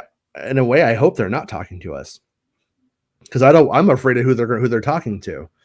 I don't know who I would want to be the representative. I saw somebody on. You ever randomly talk to someone at a Walmart? I have that face, man. They see me, and I'm a people watcher, and they see me. They're like, that guy looked into my. It's my eyebrows. I got those burnt eyebrows. People leave me alone. Yeah. People go, oh, he'll talk to me. He'll talk to me. Yeah, I wear the future shades when I go to Walmart. People hate me. I listened to a podcast called My Favorite Murder, and it's with two ladies. And one of the things that they always say on that show is fuck politeness, because you will have these stories of women who are murdered continually, and it always usually starts with them being polite. A guy is coming at it's an American concept, by the way. This politeness thing. You live overseas in Europe, they're not polite to one another. Yeah. Like they're not a dick, but they don't socialize with random fucking people. They don't talk to strangers. Yeah. They're not fucking helpful, and for good reason, man. The one time I was nice when I first got to Germany, I'll tell you, never forget, we're at the Frankfurt Bahnhof station. Me and two other military guys, right? The guy I grew up with and my buddy from basic. And these kids were begging for change. And I'm like, all right, whatever. I had a hand of the time they had marks. This is before the euro, right? The euro. And so I pulled out these marks, and all these kids came out from nowhere, bro. I mean, I didn't know where they came from, and just reached into my hand and took everything. And then there was this girl, right? This like older, I wouldn't say 12 or 13-year-old girl who was like the ringleader. And she looks at me and goes, and then runs off. I mean, like, we're out of a movie, bro. And I just sat there and I looked at my buddy. I'm like, we just all went like this. Yeah. Like, you guys earned it. Yeah, you know what I mean? Like, that was cinematic. They got the mark. And I started thinking about the whole day.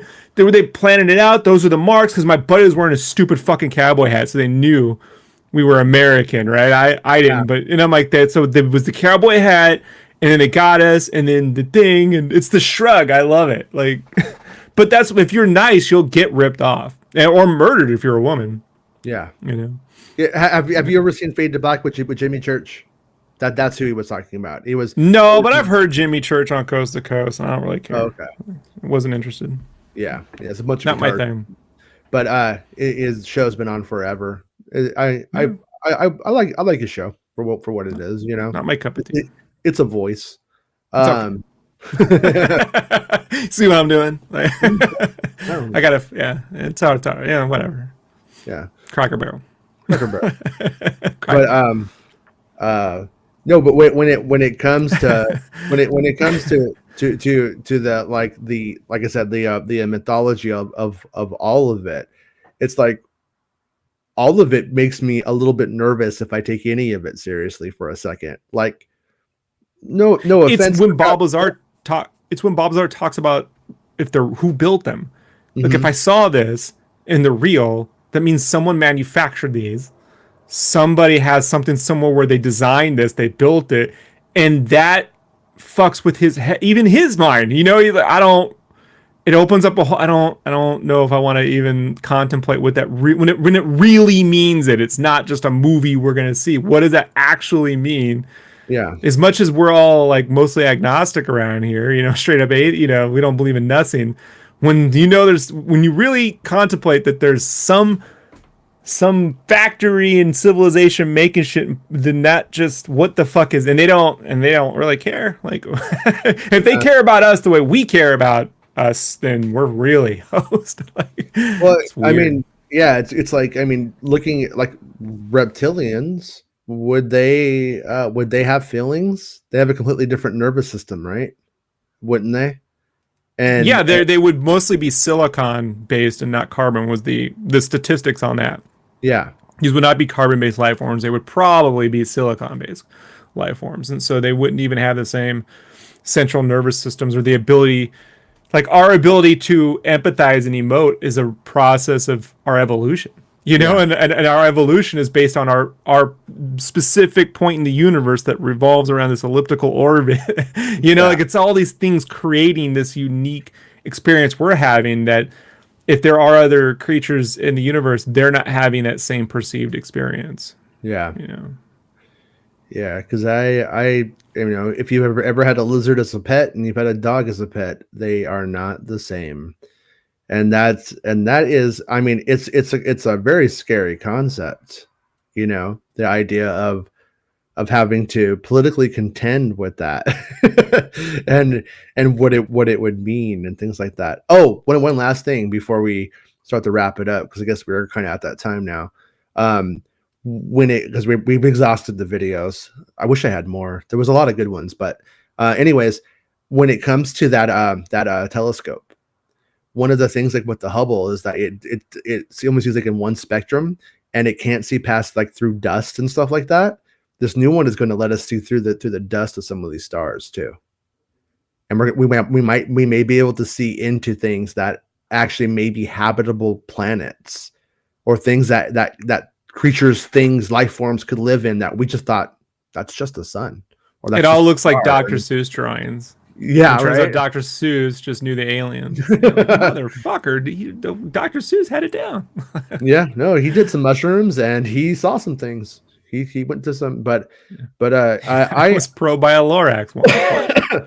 I do feel like I am very optimistic about that telescope, and I think when it launches, I think it could be something that leads to a ton of developments. Just remember the countdown to the collider, the collider. Oh, the hadron, whatever, hadron collider, whatever. Billy Bob, yeah. And it's gonna happen. We're gonna, and then I'm like, well, if anything happened, we're now in a timeline that's fucking hosed. Mm-hmm. So I don't know. I think hopefully at the very least it'll be good science.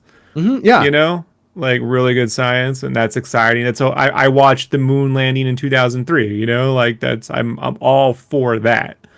Whether it expands the ability for us to see anything of any consequence remains to be seen. Yeah, Bill. Sorry, I didn't mean to call you Billy. Bill Miller says we are going to find out almost everything is alive. The stars, dark matter, etc. Think about that, and that kind of stuff is a fascinating concept to me. Like things, you know what I mean? That the fabric of the universe is not what we thought it was. No, my dog's Kong is alive. It's having a real shitty existence. I can tell you that much. and the other thing about it is like I'm really not somebody like whenever I see like the structures on the moon stuff.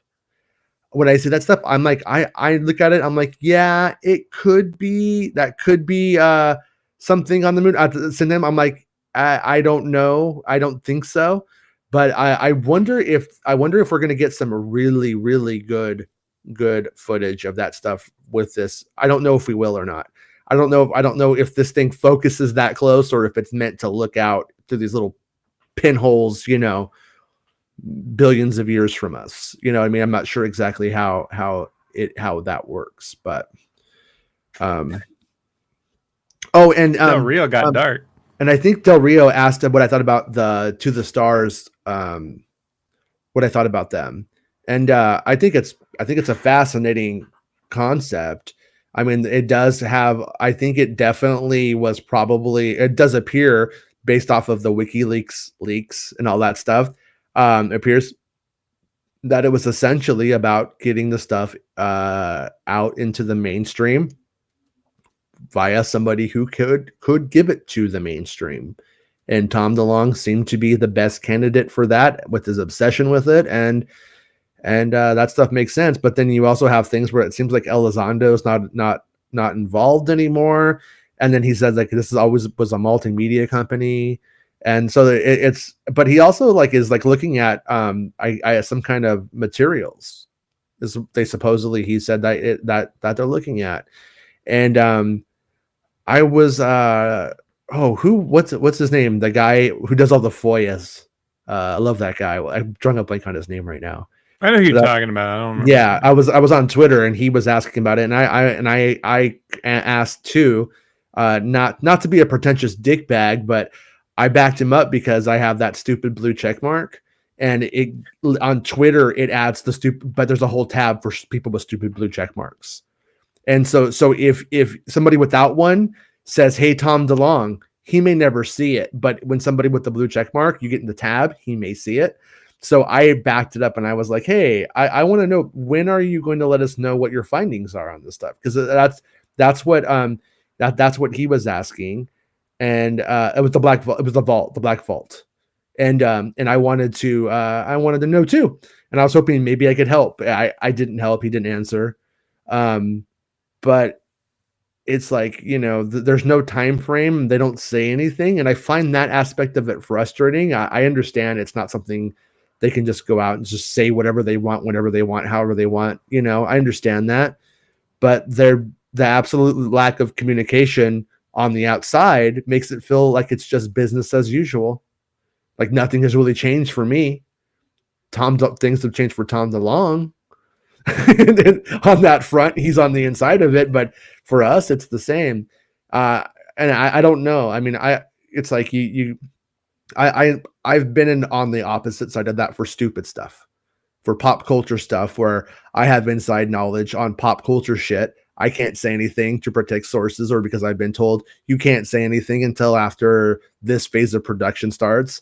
And then I've had people get mad at me and hate me over it. So I could empathize with where the dude's at on that side of things too. It's Aliens in My Attic should be like the sequel to Children in the Attic. Darth Rio says they have recently shot a satellite into space to see if they can move an asteroid as a test. I think it's actually heading for us. They haven't told us. Shit. That is, yeah. I mean, that's always a scenario that we are always continually talking about. A part of me thinks, number one, is that it's a very realistic and common fear. But I also, this is just my independent thinking on it, is it may be the best way to take the military industrial complex, because it's allowing us to start making military style technology against a foe that's a rock in space. And I like that better than it being a rock on Earth, the country, or something like that. It being a rock rather than a person or a culture or Baghdad or something that to us is like, oh well, that place is irrelevant, out of sight, out of mind. Yeah, let's shoot rocks. That sounds great. But it also, by making it into a fear and making us worry about it, it justifies the existence for the cha-ching aspect of it. And if that's what they want to do, and that's how they're going to do it, and it's not the Dick Cheney, Donald Rumsfeld way of doing it, I am all about it. Let's shoot some fucking rocks out of the sky, even if it's not coming towards us. That's my take, but still think we need Medicare for all before we need right that fucking program. Sure. Yeah. Hey, what's up, Jesse? I hope, well, number one, I hope you do work a lot this week so you make that sweet cash, but I also hope you get to hang out with us this week. We miss your face. I miss your sweet embrace, the chocolate voice in my ears. Miss you, buddy. But already talk of moon-based shit. Yeah. The moon's hollow. We all know this. It rings like a bell. Okay.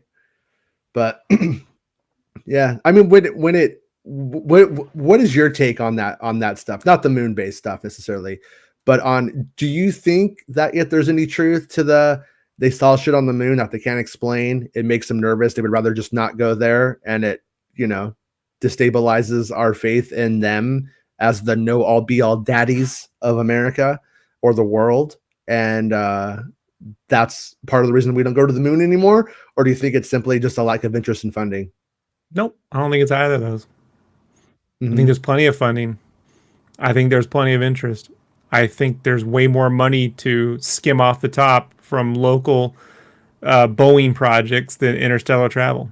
I think it's hard to go watch Boardwalk Empire, the first 2 seasons, when Nucky Thompson is treasurer in New Jersey, and just apply that to every shady military industrial government complex project there is. And when it's all geared towards going to the moon and there's a lot of eyeballs on it, then it's harder to skim off the top. So, we can get this budget and we can put it into whatever remote technology here, and then we can all keep making put it into bombs, more bombs, because they explode and we make new ones. So, I mean, we did get to the moon because it was part of the Cold War. It was part of winning the Cold War, and that's what got us there.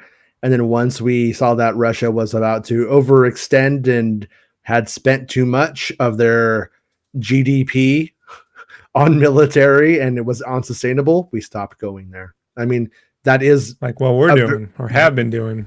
Yeah. 730, almost 800 billion, bro. Like, it's ridiculous. Yeah. It's disgusting. You know? Yeah, And it's not going to military families. It's not employing. No one's getting a raise. There's still going to be plenty of soldiers, active military on food stamps, prior service who are going to be begging for food. It's all going to government contractors. That's it. Period. Did we just have a Canto Bite moment together, Rose? Yeah. I don't mind that conversation, by the way, in the film. I thought the conversation was genius and should have been had. Yeah. The problem is it's wrapped up in one of the dumbest casino-like heist moments that didn't need to be in that movie. It's just weird, man. I don't want to get into complaining about that film, but like, I would like, right? I had this conversation with my buddy who hates that film, right? Mm-hmm. I said, look, we can all agree The Last Jedi is leagues better than, say, Wonder Woman 84. So if we just want to make a comparison of genre filmmaking and a sequel to whatever, it is. I think Rian Johnson, if left to his own devices on a Star Wars film, would be fucking great. Mm-hmm. Picking up the ball from anyone else is hard enough. I say go write a sequel to Super 8 and get back to me.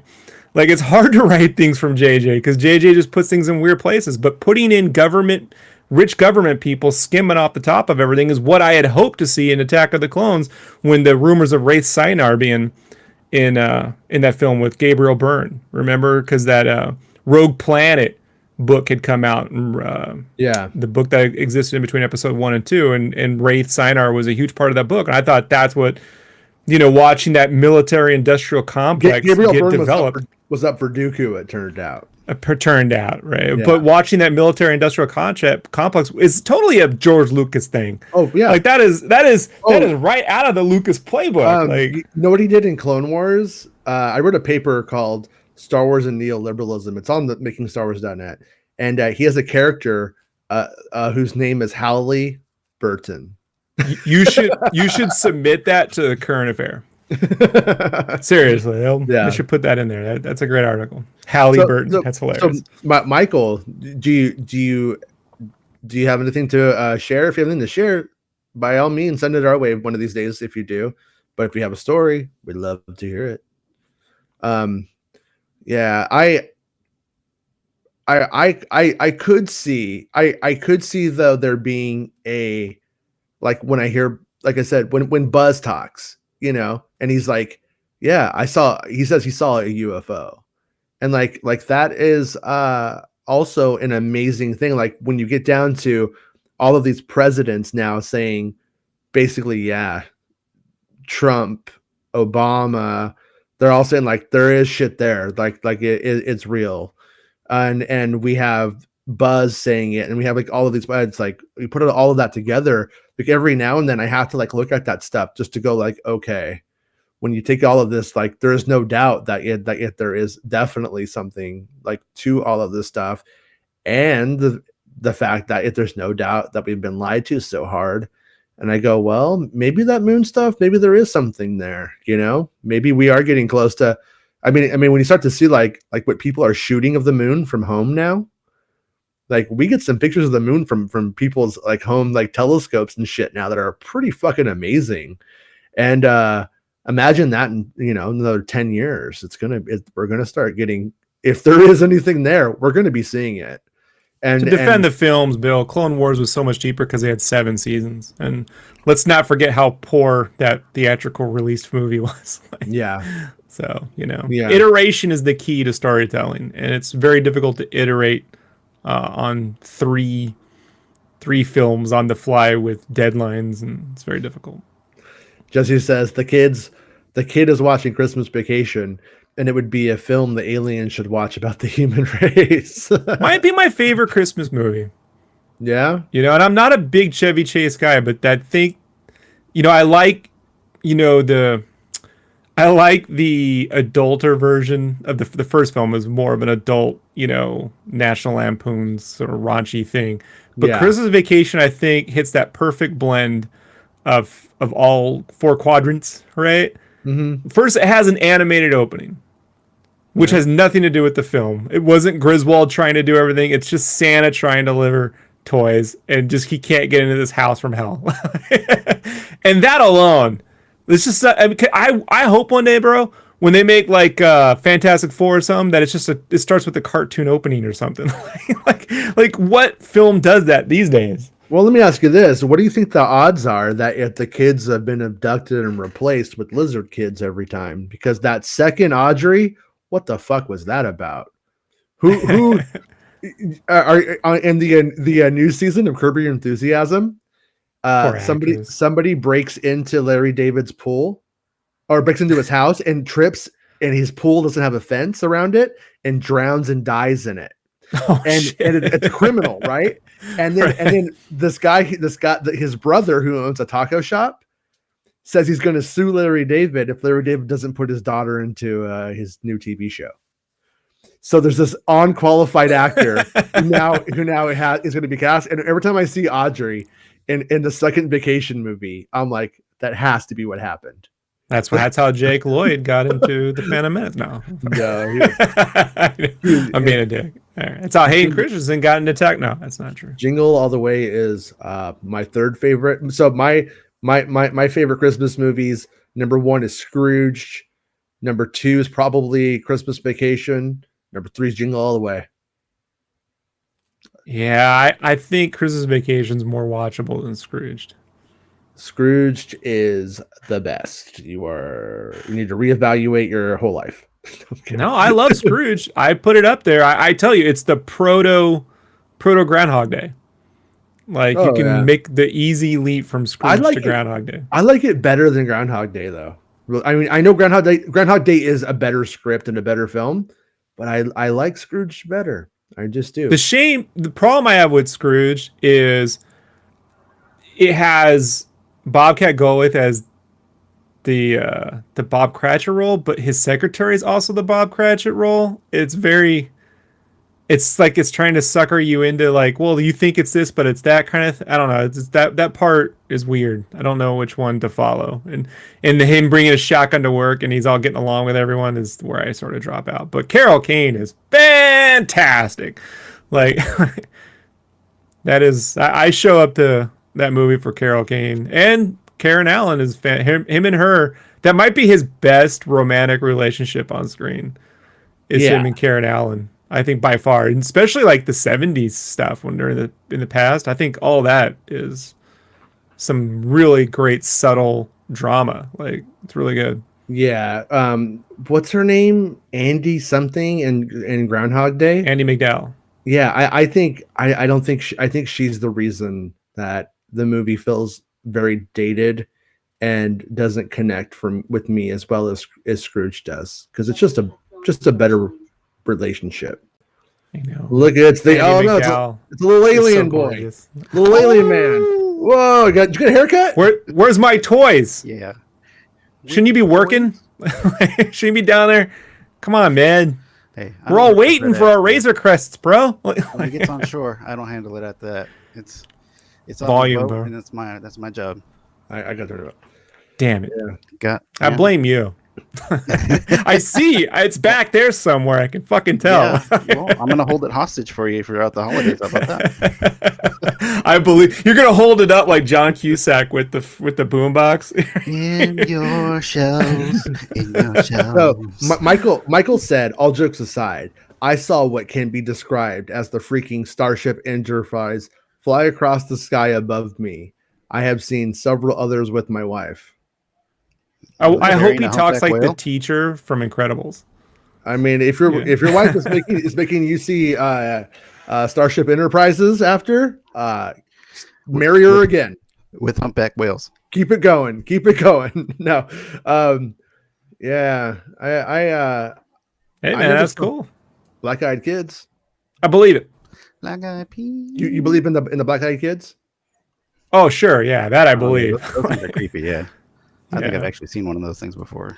One of creatures. Was she working at Hot Topic? Just gonna throw it out there. No, it was Spencer's, and she was in the adult section, and she did not look like she belonged there. Yeah. The only people I feel sorry for in retail, man, is the people who have to do inventory at a Spencer's. And Hot Topic. That T-shirt wall has just got to be a bitch. T-shirts are easier to do inventory for like I've done that, but there's just too many knickknacks at a Spencer's. Yeah, and then it just delves into and digresses into this insane and inane things that I like how you go from buy. G to X rated on the same shelf at Spencer's. I was looking at this Pickle Rick sweater right before Pandy hit, right? Which I bought, by the way. But right next to it was like the biggest women sexual toys ever. And I'm like, it's in the front of the store. Like, I'm like, what? Well, Okay. They got to measure each other's pickles. So hey, There you go. Yeah. Makes There sense. should be a pickle. A pickle it's day. always Like, about the size. There's a competition about size everywhere you go. whatever. I was going across videos too the other night, and one was an audio file of the dude from Communion, Whitley Strieber. Is that his name? Streamer. Strieber. Yeah. Whitley Strieber. Yeah, and he's all like, they put a wand in me, and they told me to ejaculate, and I didn't want to, but I did. I was like, Whitney used to go on to used to go on to Coast, because he co-wrote that book with, was it The Day After Tomorrow, the global coming superstorm with the coming global superstorm. But the more Whitley talks about his experiences, I'm like, I think he's wants about cum. Like, I just like, yeah, everything's so insanely sexual. It's the precursor to the online thing where you can send a girl the vibration for a couple of dollars. Those are the probes are sticking at people. This guy just had a button in his hand. Every time I try to talk, he just hit it. it's the aliens. Oh, you got that magnetic personality, right? It wasn't me. Yeah, but anyways, what I was going to suggest was that it maybe Whitley ended up on an intergalactic Spencer's, and and it just went into a very. I think he has a kink and he's working it out. Like that generic Spencer's gift basket, Like if I were to make a movie about Whitley Strieber, it'd be called a 30-year kink. Like I mean, why go and take boring ass sci-fi authors who don't want to party? Just go find people who want to party. Aliens, there's all kinds. He hasn't made that full transition into turning it into a religion yet, like all other failed sci-fi writers do. Somebody in another show was saying Chris Claremont had a good thing for kink that he wanted to go, and he always wrote it into his stuff. Bill says the aliens gave us dildo tech. we never. Chudongula lives. Chudongula. Bill Miller's on fire tonight. Yeah, Chudongula. Yeah, but anyways, to attempt to do a few more minutes of like UFO talk, since we never get to, and this is our time. What do you guys think about the concept that people were being abducted, and then now they're just not? Like now it's just not really a thing, right? Or is it? And I mean, because did it go away with social media and the rise of phones in our pockets and stuff, like because it's like you could say that, but at the same time, since the Close Encounters, they always had the stories of the instruments in the cars turning off and stuff. They could jam your phone and erase it. I mean, video and stuff like that. But you do hear the explanation being, "Oh, it's because people got cell phones, so they can't pick up the lie anymore." Well, they can't be like the Eternals anymore and just kind of appear out of nowhere. Yeah, I mean, do you blame Jack Kirby, bro? Jack Kirby? Jack Kirby is the one who's abducting all of these people in the 80s. So and 90s? it's either they've now progressed because they know our technology. So are they just doing enough to keep us still from seeing them, or is it just we're not seeing them, then they're kind of like Bigfoot? Well, that one dude, I'm not prepared for this part of the show. Didn't plan on doing it, but Jesse's here, so I want to keep going. There's this one dude who's an ex-CIA cat, and he is under different NDAs than Elizondo, and he's retired now. Doesn't seem to give two shits, and he's been giving like the general dude. It wasn't a general. He's a CIA is some kind of intelligence officer, but he's an actual officer. So it's not like he was the mail boy or something, Okay. And he gives a really wild presentation on Black Ops patches. Like when like a Black Ops mission would go down, and like what's on the patch, lots of lizard people and dragons and stuff that alludes to space lizards and shit, which is wild. It's fun. At the very least, it's fun. Okay, Mr. Coast to Coast. I've had to like paint patches in the military, and I've seen like when they conjure up shit, and it's just not that. It's just not, dudes having fun. And I for a second do not. I can easily see some dude that's like, "We are fucking dragons, bro," and just like drawing a fucking. That's literally what. Dragon. That's literally what they do. Like I've seen that happen. Unit, yeah. Mm-hmm. Yeah. No, I mean, when we have our space adventure, I'm gonna do the inverse. It's gonna be ponies. It's gonna be cute. I got in trouble for it for a weekend, but we painted all of our CVCs with the Darth Maul tattoos. The weekend Phantom Menace came out, and they were cool with it for the one weekend, and they were like, paint that shit green. And then post Star Wars, they were like, enough, nerd. Yeah. But anyways, the most fascinating thing though that I think he said is the word Elizondo can't say is hybrid and hybridization. And that's why. Exactly. They have laser battles in the tunnels underneath America. Well, I mean, number one, I mean, you could draw so many, you could come to so many conclusions based off of that if it's true. One would be they were abducting people, and the underlying theme of the abductions in stories like Intruders was that they were making little space babies with us. And you'll always, you'll hear the recurring theme of, yeah, like 20 years later, they abducted me again, and they show me my space baby, and the space baby is very cold, and they want me to give it a hug, and it's weird. They tend to do this thing, and it's a recurring abduction theme that they're brought together, and they want affection. So the original aliens are like the V aliens, where they just wear skin and they're nasty and scaly underneath, and then now we got the hybrid ones where, Well, just you weren't here for it, but somewhere in the skies, I was saying earlier, they did a Soviet Union report, right? And it was the stories coming out of the Soviet Union post the fall, and one of them was that there was this crash site or whatever, that there were bodies recovered, but the gray part was a membrane that when you lifted it, there was like a lizard person underneath. So like, and this is from the 70s, right? I want to say 72, 71. So yeah. And that isn't unlike the Fire in the Sky movie, where when you actually do see the grays, they have little wrinkly noses and faces, right? Yeah, but when you first see the black-eyed, the gray big, the black-eyed kids, they are spacesuits, and he touches the spacesuit, and there's nothing in it, and then he ends up finding one, and it looks like Maz Kanata's boyfriend or dad or something. It almost even looks like the original Dune movie, where the what the hell they're called that allow space travel. Yeah, or it looks like that looks like that dude from Enemy Mine a little bit too.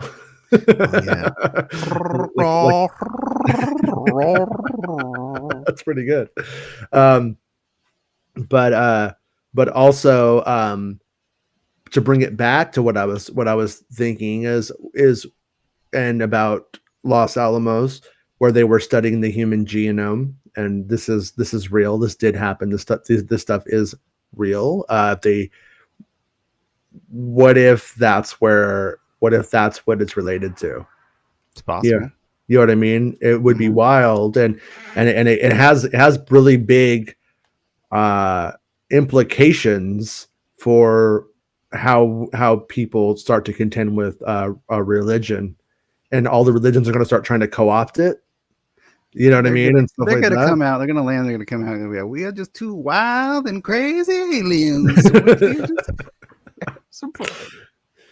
I mean, by the way, if you haven't seen Only Murders in the Building, no, I still haven't seen it yet. I got to watch it. Jason, I recommend it. It's good fun. What is it? Murder Pod. It's about Steve Martin and Martin Short and Selena Gomez, where they listen to murder podcasts and get wrapped up in a murder mystery. So it's good fun. Yeah, a lot of good cameos, I think, right? Yeah, and just good, solid, low key, story. low stakes, like story Yeah. and acting. Yeah. I during the pandemic got really stoned one night and bought Enemy Mine, and I watched it and I had a very good time. choice. And I am glad I'm glad it's in the collection. Bill says Alien feature us instead, looking for a cure or something. Yeah, that's the one where number one, I love that one the most, and that's the one that I like the most because it means it's us. We don't really want to kill us, and it's hopeful because but at the same time, if it's future us, why not just come and say hi? Well, and isn't the recent news too in the field of HIV and AIDS is that now some of those people that have been having the treatment, their immune system has now cured it and killed it Oh, really? completely, and they're starting to talk about that, how it's kind of run its course through the human race, and then now Careful, Jesse. Like people are gonna, I'm just, people are gonna be like, now I can get the people AIDS I all I heard. want. Like, I had AIDS in your mouth last time. I don't want it. Cue the Blue Oyster music.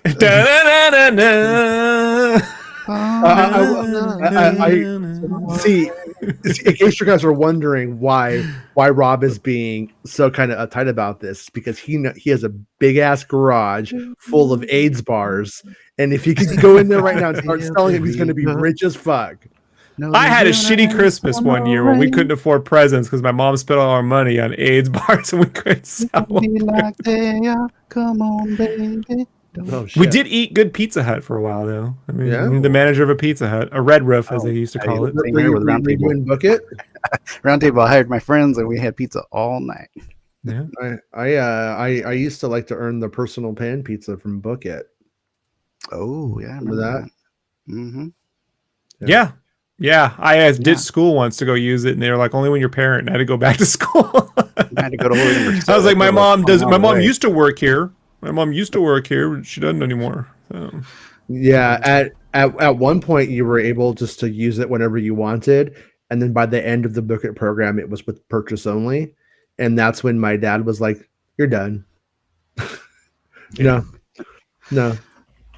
And then actually I haven't worked the last couple of days, but our boy he had like a massive allergy attack, and so we took him into the doctor yesterday, and now he's like, we got prednisone, so a steroid, and then like another antibiotic, and like what is those albuterol treatments, some nebulizer stuff that he's gonna do for the next 5 days. Yeah, just to kind of make sure, it's nothing too serious, because he's got enough of a cough where it could turn into bronchitis or pneumonia or something like that. So yeah, I hope he's doing all right, man. he's doing much better now. We finally got them to take those pills. Yeah, trying to get your kids to take the pills that's the hardest part so far that we've had to deal with him. Other than that, I mean, once he takes them, he's fine. He just rolls along. Yeah, I'm not unlike him in that way in terms of like the allergy stuff. And it's yeah, my wife and I, especially when I get out there and there's certain jobs that we do that it doesn't matter if wear a mask or not. Like afterwards, you're just covered. You just gotta shower and hold your breath. Yeah, we used to get allergy shots, and they made a huge difference. But when I would take the allergy shot, and I would take Claritin and all that stuff to really get myself into a place where I was okay, I would randomly just have blood shooting out of my nose that wouldn't stop. Yeah. And after I went through that a couple of times, I'm like, I'm done. I'm just going to live a terrible life until I die. Yeah. This is what the aliens talk about when they're probing us. They're like, this one time I probed a dude, now I got blood shooting out my ear. Shoes. I just got these shoes. But this is why I'm convinced that you know how like whenever you you're like young and you read like a Harry Potter story or Luke Skywalker, like that's me. I'm the main character. Whenever I read these things about alien hybridization programs and stuff like that, and all these chosen star children, I know I'm not one. I am literally the diarrhea of our genetics. They want nothing to do with me. They have not interfered in my bloodline whatsoever. Because we're gonna probe him. No. I read Dreamcatcher from Stephen King when I was younger. They're like that. No. Because yeah, I got nothing special going on. Shit, who does? That would be fucked up if aliens were like looking around all these people and there's that like really nerdy fat kid who's like, I want to do it. And they're like, Yeah. no. That's me. That's me. That's And then they take the cow. Take the How cow. about you go get us some of that water and then we'll think about it. yeah, that's completely me. And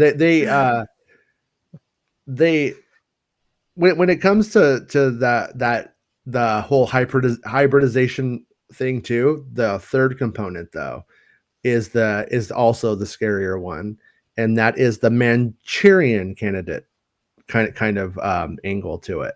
And that's that if they want to essentially replace us, that they want, you know what I mean? And then that's where you start to get into the Alex Jones side of things, where you start hearing about, oh yeah, they took Obama and replaced him, and now Obama is a lizard man and stuff like that. And you're like, oh God, here we go. There's always some undertone of sexual desire too. That's why he's really in shape. Look at that physique. Only a lizard guy could be that in shape. Look at him bend over. Look how firm that is. As far as I go, is Michelle Obama's a dude. That's the one. That's as far. They're fucking dicks, dude. Those fucking assholes. But yeah, I mean, and that's my thing too. Is I'm like, dude, hey, aliens, if you guys want to make some babies, I'm down. Let's rock. Let's fucking get freaky. I'm down to try some weird alien stuff. I mean, I'll be honest with you. I have done worse than a lizard. So let's fucking do it. You know what I mean? I told you about that stinky girl the other night. You're with Tara Reid? I mean, yeah.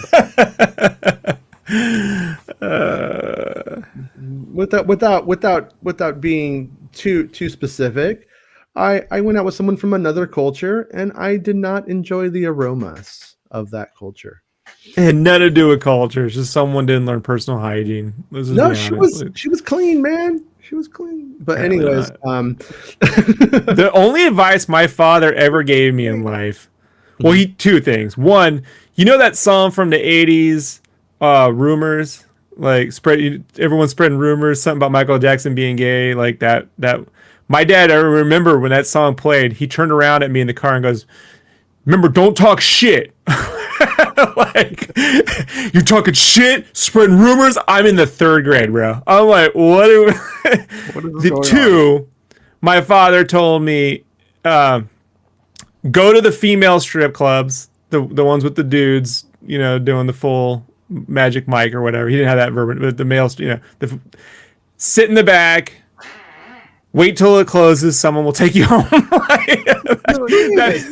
He's a genius. He's like, you never have to worry about it, kid. I was in the 5th grade, but watching Married with Children, that's what my dad told me. Saintly advice. That your dad's a genius. Yeah, that's a life hack, bro. Seriously, one simple hack to always never be an incel. but I do have to say, remember the old SNL skit where David Spade and Chris Farley are the or I think it was just Chris Farley is the Chippendale stripper, and he's with Patrick Swayze. Yeah, you have to be okay with being Chris Farley in the end, because they are. It's not the same. But and you can't be picky who takes you home, but you're gonna get taken home. Your dad correct code. My dad was like, never had a problem with the ladies. I'll give him that. And if you saw what my dad looked like, you'd be like, that guy? Like, yeah. Look kind of like, who was the guy who did Humpty Hump? Underground. My dad looked like, the Humpty Hump guy with the big fro. So if my dad could do it, anyone can. I want to tell you, Rob, don't talk shit. Dude, every time that song plays, I'll never forget him. That's what happens when you talk shit. Don't talk shit. Like, okay, I'm not talking shit. My moment is the exact opposite. It's dumb. I'm in the car, and Michael Jackson's "Man in the Mirror" comes on, and my mom turns around and looks right at me, and she goes, "He's talking about himself." I'm just like, I don't know why I find it funny, but it's like, No, yeah, no it's- shit. He literally says he's looking at the man in the mirror. I'm like, yeah, I understand how reflections work. Like, it's not that deep. Like, Sure. Dude, I am single and ready to go to Chippendales. Yeah, but I don't think this works when you're in your 40s, but I definitely think if you're in your 20s and you're looking to have a good time, that advice works. I can imagine trying it out now. You know what? Probably it's likely to go down either way. No, I'm gonna say it. You are foolproof because there's probably women in their 40s and 50s who are there. So I think I think my wife will let me just try it to see if it works for the podcast. They think Don't come home. all she has to do is she just has to step in at the last minute and then steal you, like she's doing the same thing. And that's oh, sure. You know, She'll take the guy next to me to prove a point. See, fucker. Wow. you're like. I got cucked last night. I don't feel that good about myself. She's taking 3 big dudes home with her. Like, fuck. He's in there taking a rape shower, cold shower. Yeah, it's definitely. Turns out mine was a lizard person. Fuckers, they caught me again. That's had to have happened in some of these abduction stories. Someone took them home and they're a lizard person? There's a documentary that comes. It's on Amazon Prime, and it's all about these abduction stories, and it has like a bunch of like I'm gonna say moderately hot women who are like, yeah, I was abducted, and what would happen was the lizard man would mount me and start going to town, and I didn't like it, but then a hologram would come over him, and he would be the hottest man I have ever seen in my life.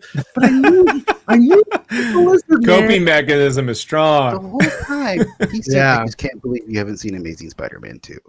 And I'm just like, you know, wouldn't it be great if they just gave us that tech though? Because then you could go out, you get with like, I could be like, you know what? Okay.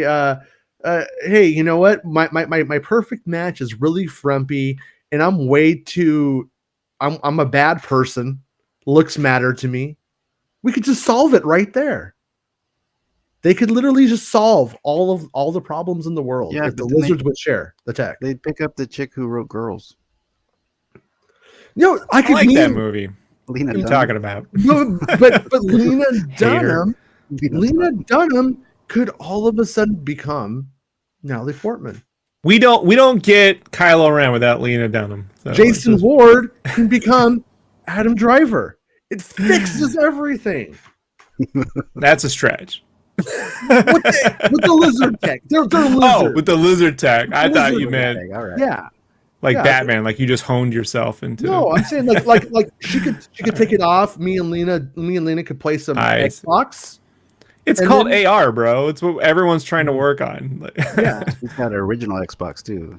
there's a future society in which people never turn their AR glasses off, and they just get to marry. They've only seen their sexual partner through AR. They've never bothered to not see what they actually look like. Yeah, like in Ready Player One, I was just like- gonna say that. that girl is fucking smoking hot. She's like so fucking hot. And he's like, so that's what you really look like. Well, I guess you're cool. It's like, what are you talking about? It She should have looks been his better. twin brother. She looks Could have yeah, been. It's It could be a dude in the It's basement me. with a friend's house. she looks like better. See, that's homophobic, but if it's you, then it's whoa, it's Loki like. yeah, Right. the same lady was in I'm dating myself. the Psycho TV show, but she has like a Oh. breathing tube on. Oh yeah, yeah. And I'm like, it's like the 80s version of she takes the glasses off. Oh, you're hot. I didn't know because the glasses. It's like she has She's a all fucking that. breathing tube. I don't care if she has a breathing tube. Keep the breathing tube. I'll Terry Schiavo it. That's a great time. It makes no sense. Back when Florida cared about people living, right? Right? Yeah. Yeah. Terry Schiavo. Who's this Dr. K? What's she up to right now? She's probably hanging around somewhere, right? She's with her and JFK are about to return. Terry Schiavo. It's a name I haven't heard in a long time. I never forget this stupid shit, man, because the hypocrisy of that side of politics that, you know, you're just like, not but fucking 16 years ago, you were down there claiming every fucking life mattered. You know, now you're like, "God, some people just gonna fucking die. What can you do? Gotta go to Disney." Terry Schiavo has COVID. Yeah. Sorry, that just makes me laugh a lot. I'm gonna get COVID when you're dead. I'm gonna start that. I'm gonna start that rumor. Terry Schiavo's live and has COVID. Maybe they saying that Jacob I bet Blake you was could dead. trick. I bet you could trick QAnon into believing she's still alive, and we want to pull the plug on her again. I bet you it's possible. By the way, I want to say an announcement came out this week that they're on Paramount Plus. Yet another reason to spend the $70 for the year is they're going to release a Reno 911 movie, The Hunt for QAnon. Yeah. And I'm just like, I don't care how bad it is, I gotta watch it. Like, yeah, no, that looks like fun, but yeah. So my UFO theory here that I'm working on, based off of like I didn't want to like go over it all because I had gone over it so much on other shows last week. I'm kind of burnt out on it.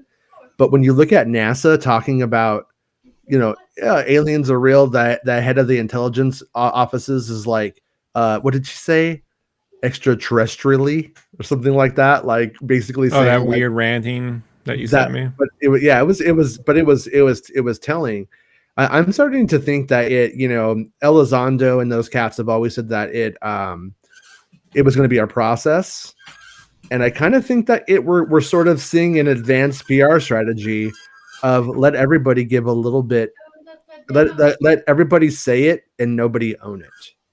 I feel like that's where we're at with disclosure, and I'm not sure but I'm not sure if that ever ends up in a place where we go, okay, disclosure has now happened without them showing us something fucking substantial. And the question that I have is the government going to do it, or is it going to come from one of these, like the telescope that I am very excited about? That telescope. One last question, and then let's roll, guys. It's getting late. Bootsy. I'm laughing out loud at Rob right now. Picking up chicks at Chippendales is brilliant. Well, your dad is a genius. He is. I'm gonna say he's a genius. Look, my dad worked at the strip club as a security guard for his own private security for the longest time, right? Yeah. And at my cousin's wedding in 2007, she has a brother, my cousin Mike, who's in his young 20s at the time, and my dad walks in with this super beautiful stripper, right? Like blonde, just smoking hot. And my cousin was like, "Why you, man? Why you? Why? What is with that?" I was like, "You got to stop drinking. Like, just chill. Like you're not winning her this way, buddy. Like, yeah. You don't understand why you? just have to ask usually. That's usually I did myself work a gentleman's club for a few years. Oh yeah. Yes. So I know what Rob is talking about. Yeah, my buddy dated dancers, danced for like a long time, and we had a lot of girls in our practice studio. It wasn't Motley Crue at all, but it just totally took it from me.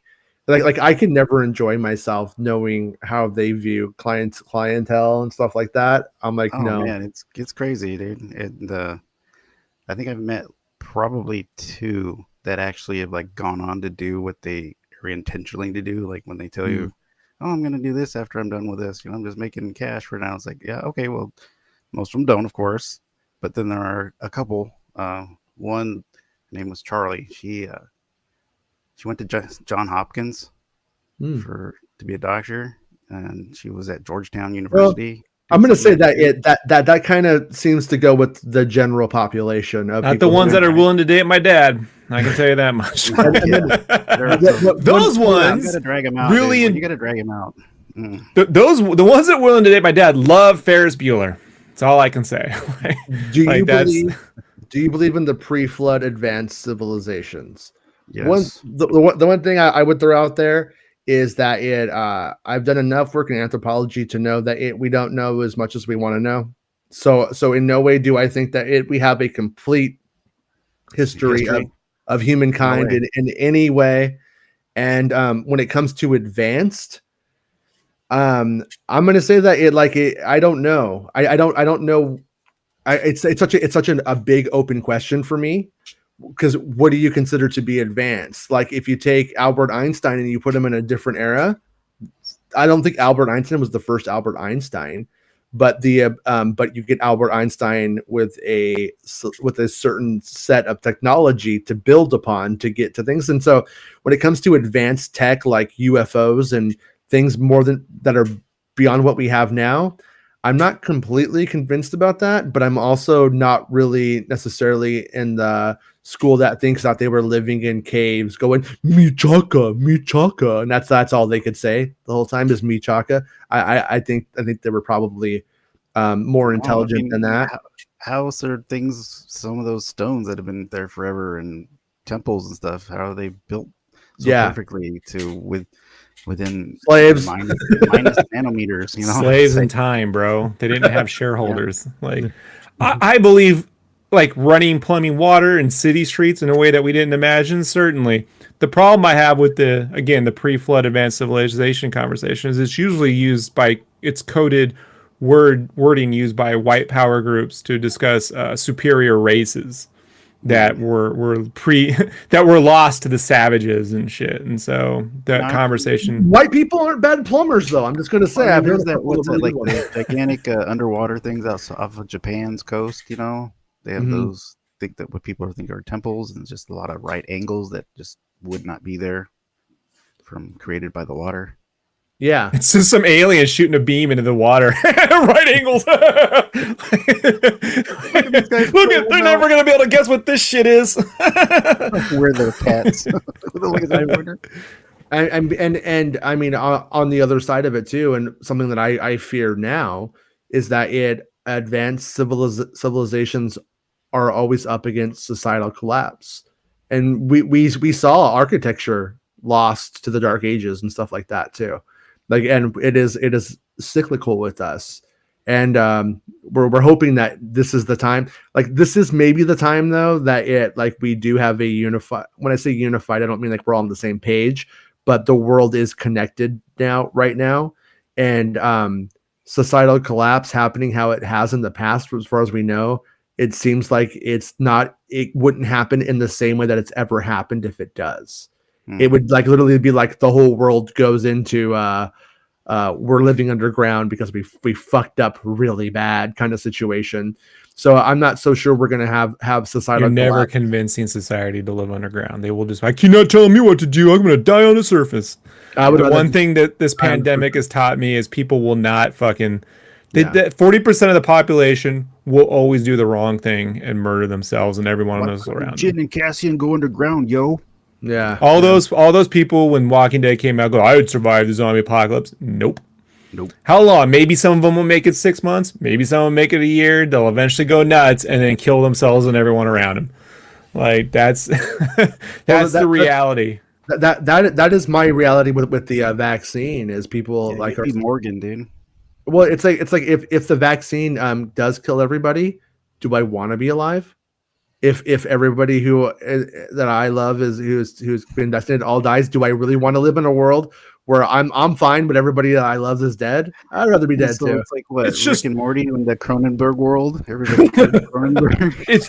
I just live in a world where they keep canceling Star Wars projects before they shoot. It doesn't stop. It doesn't stop. And then they cancel them. You just blew my mind, man. You're making a lot of sense right now. Kathleen Kennedy is a lizard person. I know it. I'm pretty sure I died, and they said you're in a new reality. You could have UFOs or no Star Wars movies. Which is it? I think I picked UFOs, you guys. I think you guys did too. All right. Canceling disclosure, creative differences. Scheduling conflicts, creatively differences. Disclosure was common, but disclosure, bro. It's still they're still looking into it. It's still on the plate, but Kathleen Kennedy fired the government. No disclosure. Disclosure Plus Day, Bob Chapek won't be there. Her and J.K. Rowling are going to go into the moon base and decide what the future of our society shall be. You know, we got 10 disclosure projects happening in Manhattan Beach, but we can't talk about it right now. Well, Bill just finished Bad Batch, and he has the good Star Wars feelings. I'm about to start Star Wars Rebels again after this week's Star Wars news. I feel like it's time to. I want the Arcane people to make a Star Wars fucking thing, bro. Like the animation on that is phenomenal. The Sabine girl been in anything that I would have seen? I haven't looked at that yet. Dude, I have to say, when I picked Sabine, be in everything. Sabine girl's picture, I picked like the most professional one on IMDb. And then I saw a couple after, and I sent them to Rob, and I was like, God damn you, Dave Filoni. Hell yeah. You know what you're doing, Dave Filoni. Hey, you know, I used to work on Nickelodeon.